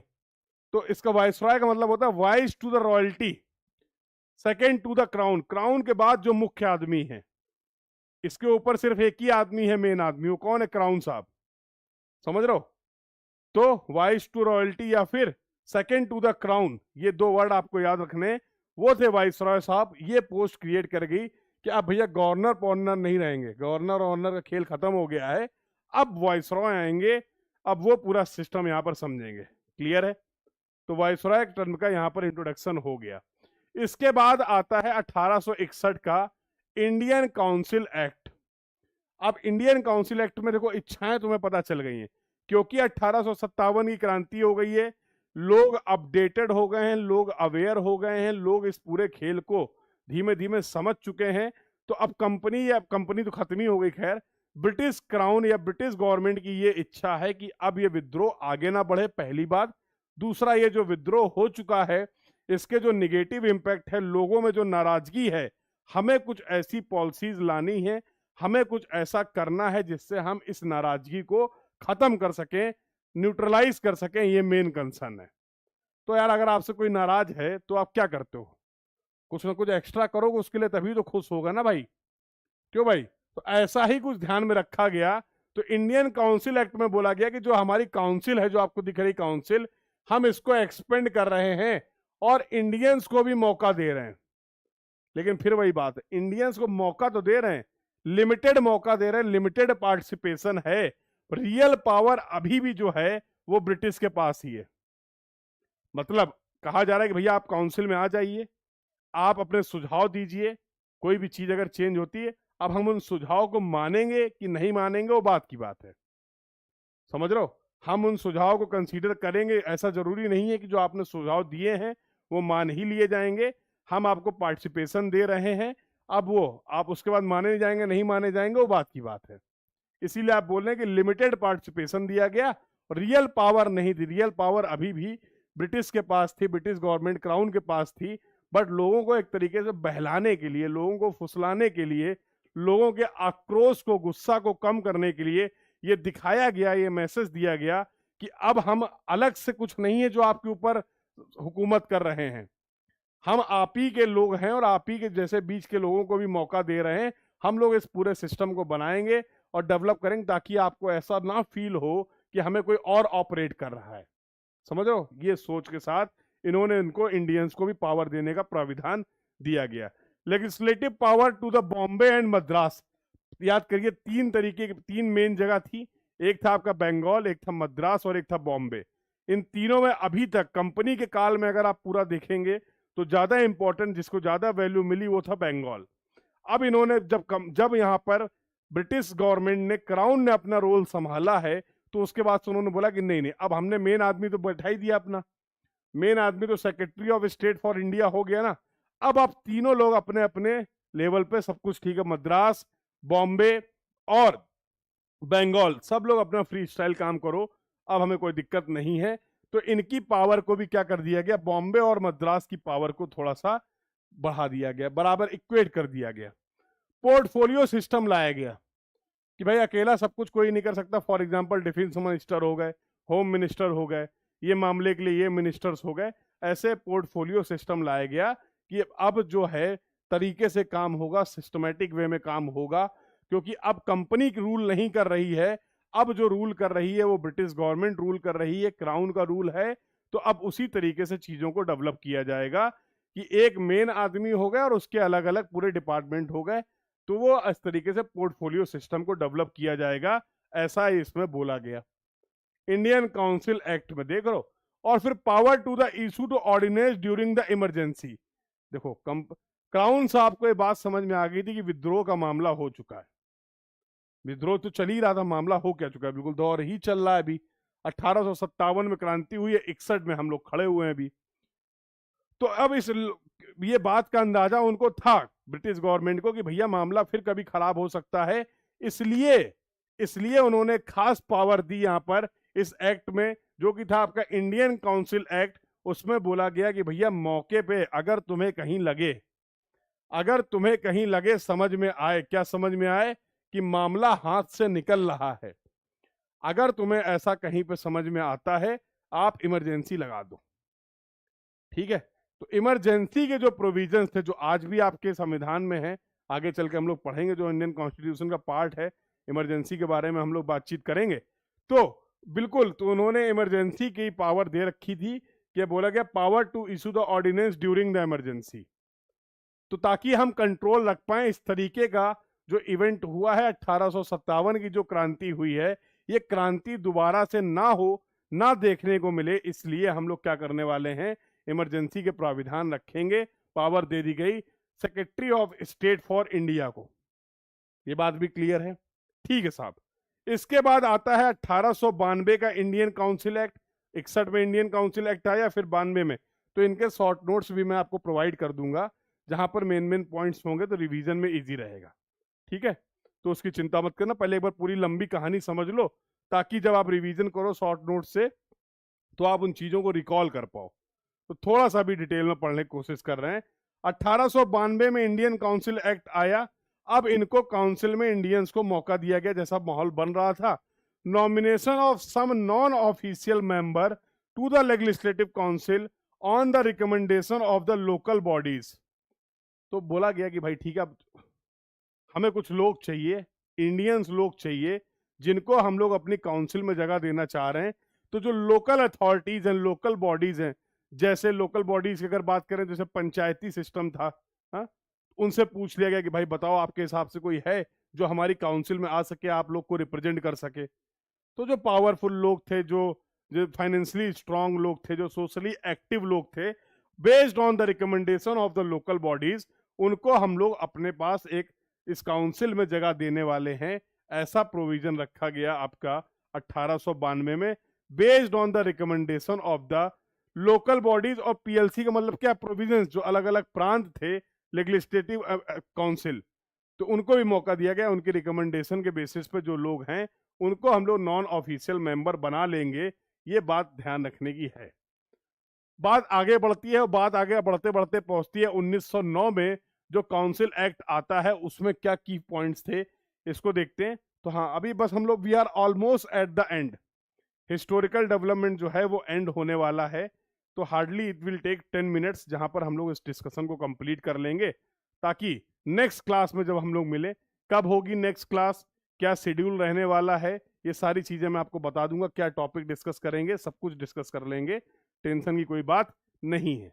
तो इंडियन काउंसिल एक्ट जो 1909 में आया, उसमें बोला गया कि भैया non official majority in the legislative council, बिल्कुल सही बात है।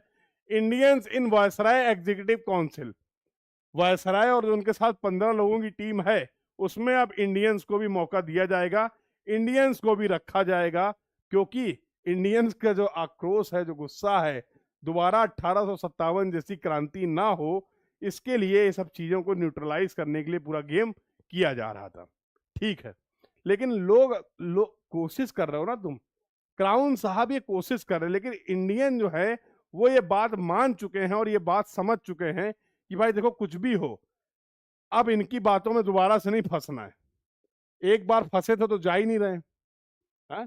जब बिजनेस करने आई थी कंपनी और इनकी बातों में आ गए थे, उसका नतीजा ये हुआ कि पूरा गेम ही खत्म हो गया है। सत्ता ही चलेगी अपने ही जगह, अपने ही हम लोग गुलाम बन के रह रहे हैं। तो लोग ये कोशिश तो बहुत कर रहे हैं कि यहाँ की जनता को किसी तरीके से भ्रमित किया जाए, लेकिन वही बात है, कब तक? हाँ, किसी को गुमराह करोगे तो कब तक करोगे, कभी ना कभी तो आओगे ही मैदान में। तो वही वाला हाल था। एक लगातार देखिए आप इनके जो एक्शंस हैं, उनसे आप इस बात को रिलेट भी कर पा रहे होंगे कि यहाँ की जनता को, यहाँ के लोगों को, कहते नहीं, साधने का पूरा प्रयास किया जा रहा है। ठीक है, पूरा प्रयास किया जा रहा है, कैसे कैसे दिख रहा है आपको। अब लेकिन इन्होंने एक खेल कर दिया 1909 में जो इंडियन काउंसिल एक्ट आया, इन्होंने ये खेल कर दिया कि इसमें इन्होंने सेपरेट इलेक्ट्रोड्स टू मुस्लिम कर दिया। अब देखो यार, हिंदू मुस्लिम जो हैं साथ साथ रहेंगे, इससे अंग्रेजों को खतरा समझ में आ रहा था। ठीक है, तो अब उन्होंने बोला कि यार देखो, अब अल्टीमेटली क्या, जब भी कोई क्रांति होती है, जब भी कोई बगावत होती है, क्रांति होती है, तो उसके लिए लोगों का यूनिटी चाहिए। सबसे इंपॉर्टेंट फैक्टर ये है। अकेला आदमी कुछ नहीं कर सकता, यस और नो। कई बार अकेले इंसान को इस बात के लिए भी दबना पड़ता है, क्योंकि वो अकेला है, और हो सकता है सामने बहुत लोग मिलके किसी गलत चीज को भी प्रमोट करो, तो उस ऐसा होता रहता है, होता रहता है ना। तो ऐसा ही कुछ हुआ कि सेपरेट, अब इन्होंने क्या किया, अब दोबारा से लोग इकट्ठा ना हो जाएं, ताकि दोबारा से 1857 जैसा माहौल ना बने, इसलिए इन्होंने थोड़ा सा खेल यहां पर ये खेल दिया कि मुस्लिम को अलग पावर दे दी। उन्होंने बोला मुस्लिम मुस्लिम को वोट करे, बढ़िया है, मुस्लिम मुस्लिम को ही वोट करे। हाँ, अब इससे क्या हुआ, इससे हिंदू और मुस्लिम के बीच में थोड़े से संबंध खराब हुए, और यही अंग्रेज चाहते थे, यही यही कहीं ना कहीं ये चाहते थे, ब्रिटिश गवर्नमेंट ये चाहती थी, ताकि इनमें आपस में तनाव बना रहे, ये दोबारा से इकट्ठे ना हो, इनको किसी तरीके से डिफ्रेंशिएट किया जाए। और जब आप इनको डिफ्रेंशिएट कर देंगे तो इनके एजेंडे अलग अलग होंगे, और फिर कभी ये यूनाइट नहीं होंगे। जब ये यूनाइट नहीं होंगे तो हमारे लिए सरदर्द नहीं बनेंगे, समझ लो। क्योंकि आपको पता है, दो लोग हैं, अगर इन दोनों से अलग अलग तो मैं इनको संभाल सकता हूं, लेकिन अगर दोनों मिल जाएंगे तो संभालना मुश्किल है। तो कोई ऐसा बात आपने कर दिया जिससे वो दोनों कभी हमेशा डिस्टर्ब रहे, परेशान रहे। तो ये काम किया इन्होंने, मुस्लिम्स को सेपरेट इलेक्ट्रोड्स प्रोवाइड करके ये खेल इन्होंने इसकी शुरुआत कर दी। Power to discuss the budget, बिल्कुल बजट को डिस्कस करने की पावर के लिए जो सेपरेट इलेक्ट्रोड्स का कंसेप्ट है, वो मुस्लिम्स को दे दिया गया। ये मुस्लिम मुस्लिम को वोट दीजिए भाई, ठीक है।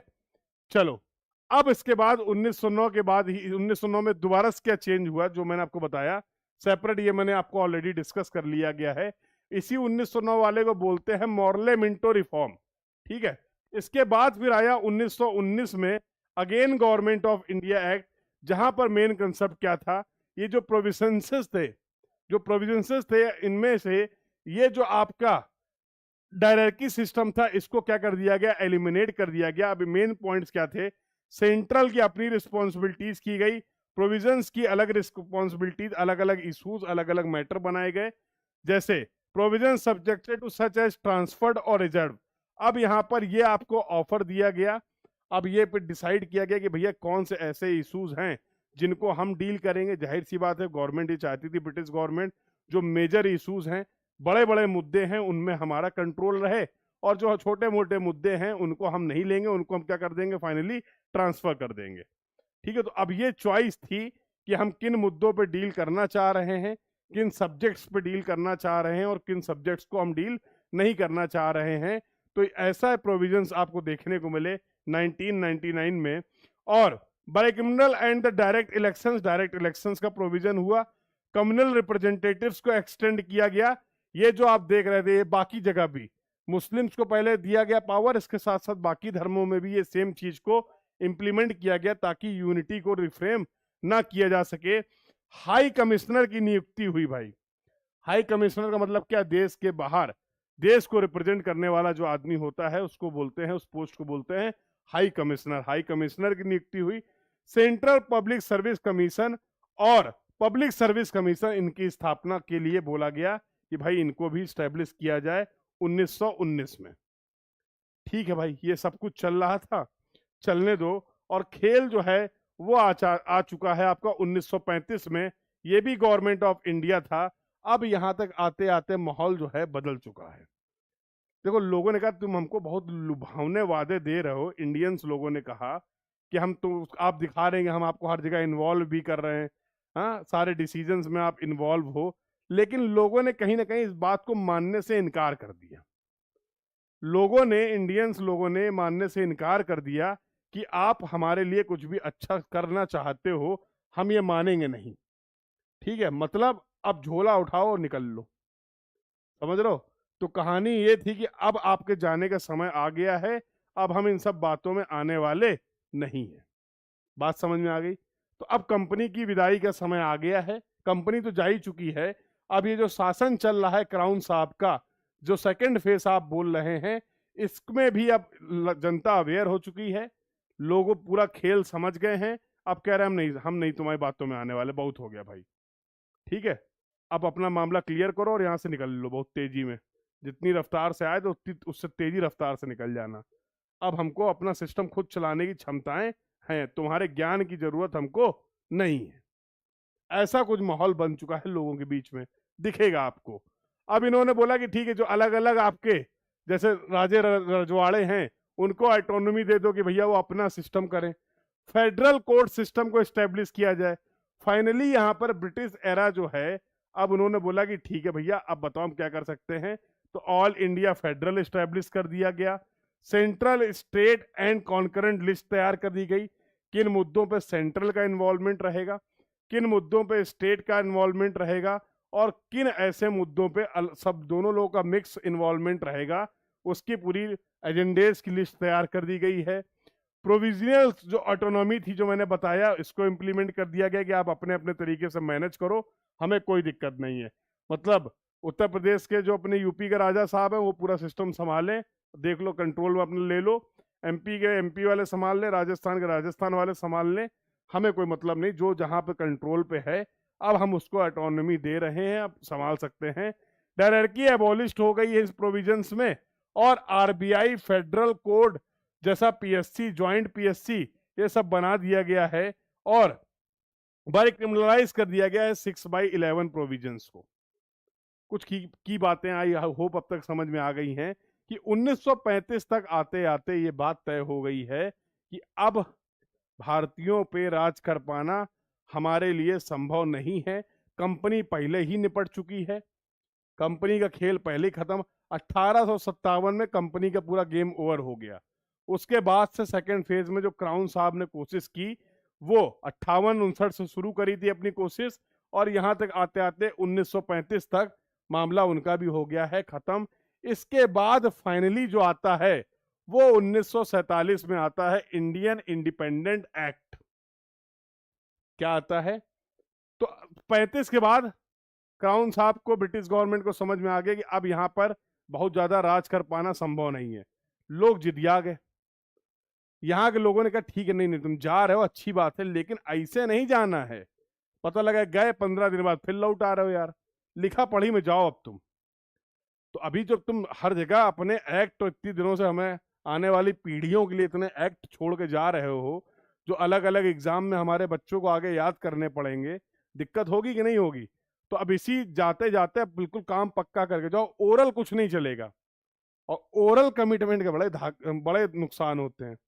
ये तो मेरा अभी रिसेंट अनुभव है? कभी इस पर डिटेल पे बात करेंगे, ठीक है? तो ओरल कमिटमेंट में नहीं जाना भाई, ओरल कमिटमेंट में पागल ही बनाए जाते हो आप, ठीक है? तो लोगों ने कहा कि नहीं जाना है, तुम समझ गए हो, तुम समझ गए हो कि अब यहाँ पे कंट्रोल नहीं हो सकता, यहाँ पे राज नहीं हो सकता, तुम जाओ आराम से। लेकिन कहा, यहाँ नहीं, यहाँ के लिए ब्रिटिश गवर्नमेंट में जहां क्राउन साहब तुम्हारे बैठे हुए हैं, उस पार्लियामेंट में यहाँ के लिए क्या करके ये एक जाते जाते हमारे लिए एक्ट और बनाइए। ठीक है भाई, 47 में एक्ट बनाया गया, जिसको बोला गया इंडियन इंडिपेंडेंस एक्ट। भारत अब आजादी का माहौल बना चुका है, अब इंडिया और पाकिस्तान को सेपरेट कर दिया गया है। वो जो भी इश्यूज थे, अब लोगों को लगा कि भैया अब कॉन्स्टिट्यूशन, क्योंकि हम आजाद हो रहे हैं तो हम अपना कॉन्स्टिट्यूशन खुद बनाएंगे, हम पूरी चीजें खुद बनाएंगे, हमें तुम्हारा कुछ लेना देना नहीं चाहिए, तुम अपना पहुंचो, ठीक है, विदा करो। वायसराय साहब जो थे, हैं, उनको बोला गया जाओ तुम बैठो, पानी के रास्ते से आराम से निकल जाओ, हैं, बहुत हो गया तुम्हारा। तो इस तरीके से अब जो है यहां से अगला खेल जो थर्ड फेज शुरू होता है। अभी तक संविधान बना नहीं है, अभी तक संविधान बना नहीं है। अब यहां तक समझ में आ गया कि हाँ भाई, ये एक्ट आ गया है जिसमें आजाद घोषित कर दिया गया है, ठीक है। इंडियंस ने कहा कि ठीक है, अब तो अब हम आपके थ्रू कंट्रोल नहीं होंगे, हम अपने लोगों के लिए हम लोग खुद आपस में मिलकर अपना एक संविधान बनाएंगे, अपना पूरा सिस्टम डेवलप करेंगे, अब हमें आपकी किसी ज्ञान की और सलाह की जरूरत नहीं है, ठीक है। तो इसके बाद ये हुआ कि अब हम लोग अपना कॉन्स्टिट्यूशन बनाने की कोशिश करेंगे, और इसके बाद से आपका शुरू होता है third phase of Indian constitution, ठीक है। इसके बाद अभी भी यहां से कॉन्स्टिट्यूशन बनना शुरू होगा। अब इसके बाद पूरा पूरा एक तरीके से कंट्रोल अब आपके हाथ में आएगा। अब आप देखेंगे कि किस तरीके से कॉन्स्टिट्यूशन बना, उसके क्या क्या मेजर माइलस्टोन्स थे, कौन कौन से ऐसे इवेंट्स थे जो हमें पता होने चाहिए एग्जाम पॉइंट ऑफ व्यू से। यहां से ब्रिटिश गवर्नमेंट ने अपनी विदाई कर ली है। इंडियन कॉन्स्टिट्यूशन बनाने के लिए कॉन्स्टिट्यूएंट असेंबली का एक स्थापना की गई। बहुत सारी असेंबलीज थी जिनके बारे में अगले लेक्चर्स में हम लोग बात करेंगे। और कॉन्स्टिट्यूएंट असेंबली जो थी, ड्राफ्टिंग कमेटी के जो अध्यक्ष साहब थे वो डॉक्टर B.R. अम्बेडकर साहब थे। इन्होंने कॉन्स्टिट्यूशन बनाने में 26 नवंबर 1949 को हम लोगों ने अपना संविधान जो था वो अडॉप्ट कर लिया, डेट याद रखनी है। और 26 जनवरी 1950 को पूरे देश में इस कॉन्स्टिट्यूशन को लागू कर दिया गया। एक सवाल है जिस सवाल के साथ मैं आपको यहाँ पर छोड़ के जाना चाहूंगा, और मैं चाहूंगा जितने भी लोग इस लेक्चर को देख रहे हैं या आगे देखेंगे, वो सभी लोग इस बात का आंसर मुझे कमेंट बॉक्स में जरूर करें। यह आपको पता होना चाहिए, और नहीं पता है तो पता करके बताइएगा। जब आप बोल रहे हैं कि हमारा संविधान 26 नवंबर 1949 को बन चुका है, 26 नवंबर 1949 को बन चुका है, लेकिन इसको इंप्लीमेंट किया जाता है 26 नवंबर, 26 दिसंबर, 26 जनवरी, 2 महीने बाद।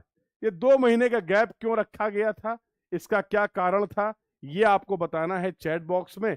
थोड़ी सी हिंट दे के जाता हूं, इतनी हिंट दे देता हूं कि ये तारीख जो है, ये हिस्ट्री में इसकी कुछ अपनी इंपॉर्टेंस है। ईयर की बात नहीं कर रहा हूं, इस 26 जनवरी की कुछ बहुत इंपॉर्टेंस है कहीं ना कहीं पूरे इस आजादी के दौर पे। उसके लिए इस डेट को ही फाइनल किया गया कि ठीक है साहब, ये संविधान बन गया है 26 जनवरी 1949 को, लेकिन इसको हम लोग अडॉप्ट करेंगे, फाइनली इंप्लीमेंट करेंगे, पूरे कंट्री में इन्फोर्स करेंगे, वो 26 जनवरी को ही करेंगे। चैट बॉक्स में आपको ये बताना है कि ये क्या घटना थी जिसके बारे में मैंने आपको हिंट प्रोवाइड की है, ठीक है। बाकी अब कैसे कैसे का संविधान बनेगा, अपने संविधान के क्या क्या फीचर्स हैं, एग्जाम पॉइंट ऑफ व्यू से सभी हम लोग बात करेंगे। और एक बात अगर आप देखेंगे तो यहां पर रह गई है, जो लिखा हुआ है abolition of the Privi council jurisdiction act 1949 India. सारे एक्ट खत्म कर दिए गए। तो इंडियन लोगों ने बोला कि तुम जाने के पहले एक एक्ट लाओ, इस एक्ट में क्या लिखा होना चाहिए? इस एक्ट में ये लिखा हुआ था कि भैया अब जो है ब्रिटिश गवर्नमेंट पूरी तरीके से यहां से अपना साम्राज्य छोड़ के जा रही है। अब आपको आपका देश सौंप दिया गया है। हमारे द्वारा लाए गए पुराने जो एक्ट हैं, वो सारे एक्ट जो आपने अब तक पढ़े, आपने कि किस तरीके से चार्टर एक्ट आए, किस तरीके से अमेंडमेंट एक्ट आए, किस तरीके से रेगुलेटिंग एक्ट आए, वो सभी एक्ट जो हैं वो खत्म होते हैं। और यहां पर इन सारी बातों को इस एक्ट में बताया गया। बोला गया एम्परर ऑफ इंडिया का जो टैग है, जो वहां के क्राउन के पास रहता था, वो टैग भी हटा दिया गया, वो टैग भी खत्म हो गया। अब कोई ऐसा कोई पोजीशन नहीं था, एम्परर ऑफ इंडिया करके पोस्ट नहीं थी। ये सारी चीजें तो कॉन्स्टिट्यूशन असेंबली ने बाकी सब एक्ट तो हटा दिए, बोले ठीक है बहुत अच्छी बात है, लेकिन इसको अपने पास संभाल के रखा है।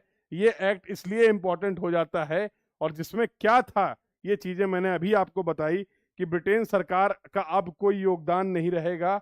अब किंग साहब जो हैं वो एम्परर ऑफ इंडिया नहीं रहेंगे।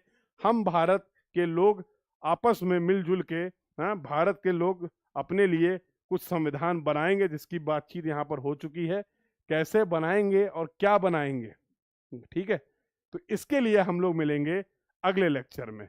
तो आई होप सभी को ये इंपॉर्टेंट डिस्कशन जो था एक historical, I tried my level best कि जिसमें मैं पूरी इस टाइमलाइन के साथ आपको एक सिस्टमेटिक वे में क्या क्या हिस्टोरिकल इवेंट्स हुए, कैसे हम लोग 1949-50 तक आ चुके हैं, या अभी बीच में इन जनरल अगर मैं बात करूं तो 47 तक की बातचीत तो पूरी कर ली गई है, ठीक है। इसके बाद development, formation of Indian constitution, कौन कौन से चीजें रखी गई, क्या उनके सोर्सेस थे, क्या करेक्टरिस्टिक्स है इंडियन कॉन्स्टिट्यूशन की, इन सब में डिटेल से बात करेंगे अगले लेक्चर में। तो I hope my discussion is clear till now. और अगले लेक्चर में बेटा जो डिस्कशन होने वाला है, next class we will have the discussion, जिसमें हम लोग बात कर रहे होंगे salient features of the Indian constitution, ठीक है, फीचर्स की बात करेंगे, जो नेक्स्ट क्लास का डिस्कशन होगा। इसी चैनल पे आपको एक क्लास मिलेगी 7 PM पे। तो मंडे, वेडनेसडे और फ्राइडे अल्टरनेट क्लास चलेगी। मंडे, वेडनेसडे और फ्राइडे आपकी क्लास होने वाली है 7 PM पे।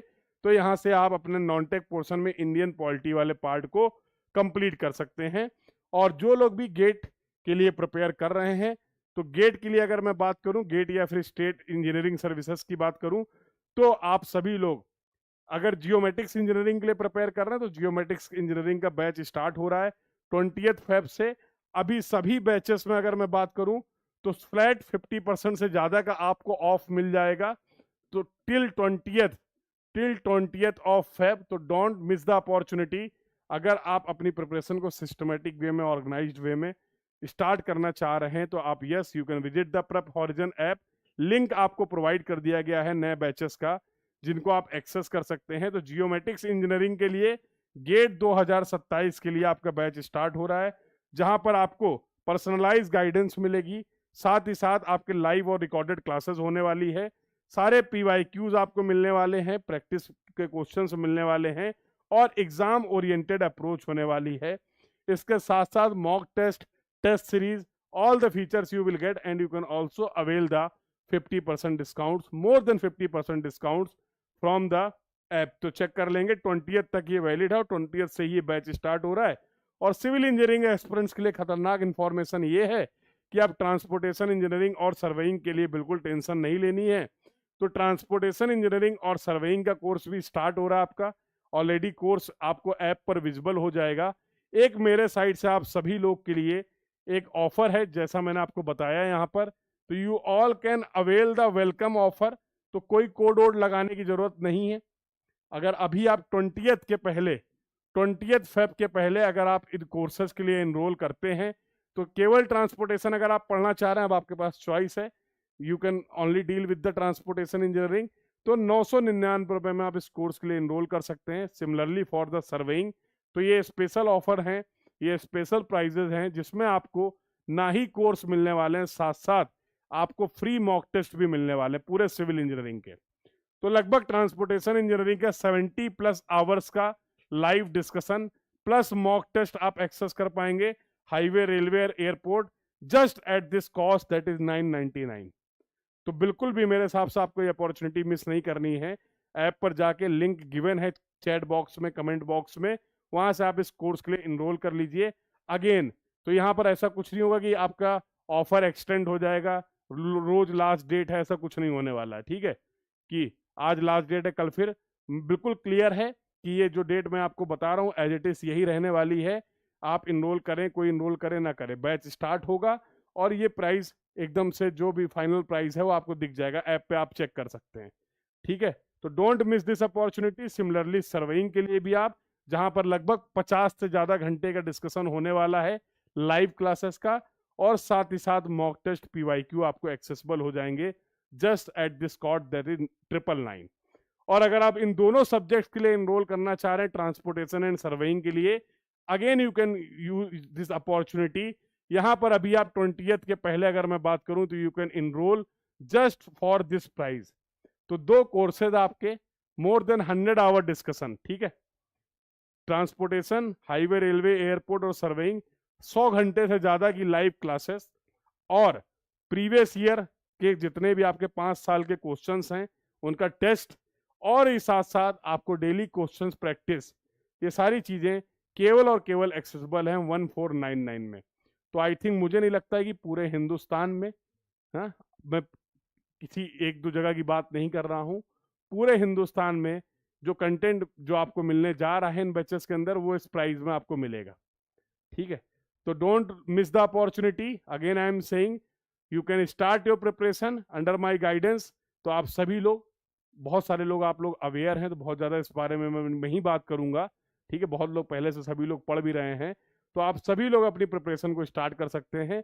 Again these prices are valid till 20th of Feb। No extension will be there, कोई एक्सटेंशन नहीं होगा। फिर आप बिल्कुल इस बात को मिस मत करिएगा, परेशान मत होइएगा, क्योंकि ऐसा होता है कि आपके माइंड में कहीं ना कहीं ऐसा होगा, इसलिए मैं इसको क्लियर भी कर दे रहा हूं। ये फाइनल प्राइसेस है। The batches for civil engineering will start from 25th of February। तो 20 से जियोमेटिक्स का बैच स्टार्ट होगा, 25 से आपके सिविल इंजीनियरिंग का बैच स्टार्ट होगा, और होली के बाद SSC JEE के लिए बैच स्टार्ट होगा। तो बिल्कुल टेंशन की बात नहीं है। एक एक करके भी बहुत सारे इनिशिएटिव हैं जो मैं आप लोग के साथ डिस्कस करूंगा। ठीक है, तो अचानक से चीजें प्लान हुई हैं, बहुत ज्यादा प्लान्ड वे में नहीं था, बट कोई बात नहीं। हाँ, तो ऐसे शॉक एब्जॉर्ब हम लोग करते रहते, कोई नई बात नहीं है। धीमे धीमे करके सारी चीजें आ जाएंगी। तो do not miss this opportunity and do join the class on the Wednesday. Wednesday को आपकी नेक्स्ट क्लास होने वाली है 7 PM पे। और जरूर मुझे बताइएगा अपने रिएक्शंस के थ्रू, अगर आपके लिए लेक्चर यूजफुल रहा, कुछ नया आपको सीखने को मिला, तो जैसा आप लोग जनरली करते हैं, तो अपने रिस्पॉन्स को आप दर्ज कर सकते हैं, बता सकते हैं कमेंट बॉक्स में। कैसे बता सकते हैं? तो बहुत सारी इमोजीज का आप यूज करते हैं, इमोजीज की हेल्प से जो भी आपका, जो कुछ भी आप बताना चाहते हैं चैट बॉक्स में या कमेंट बॉक्स में जरूर शेयर करिएगा। अपने फीडबैक जरूर शेयर करिएगा, ताकि हम लोग और भी अच्छे से चीज़ों को इम्प्रूव कर पाएं। इसी के साथ इस क्लास को मैं यहाँ पर कंप्लीट करता हूँ। मिलते हैं नेक्स्ट क्लास में, where we will talk about the salient feature of the Indian Constitution. So I hope you enjoyed the session. This was all about for this class from my side. Thank you everyone. Keep learning and properly take care of yourself. Bye bye.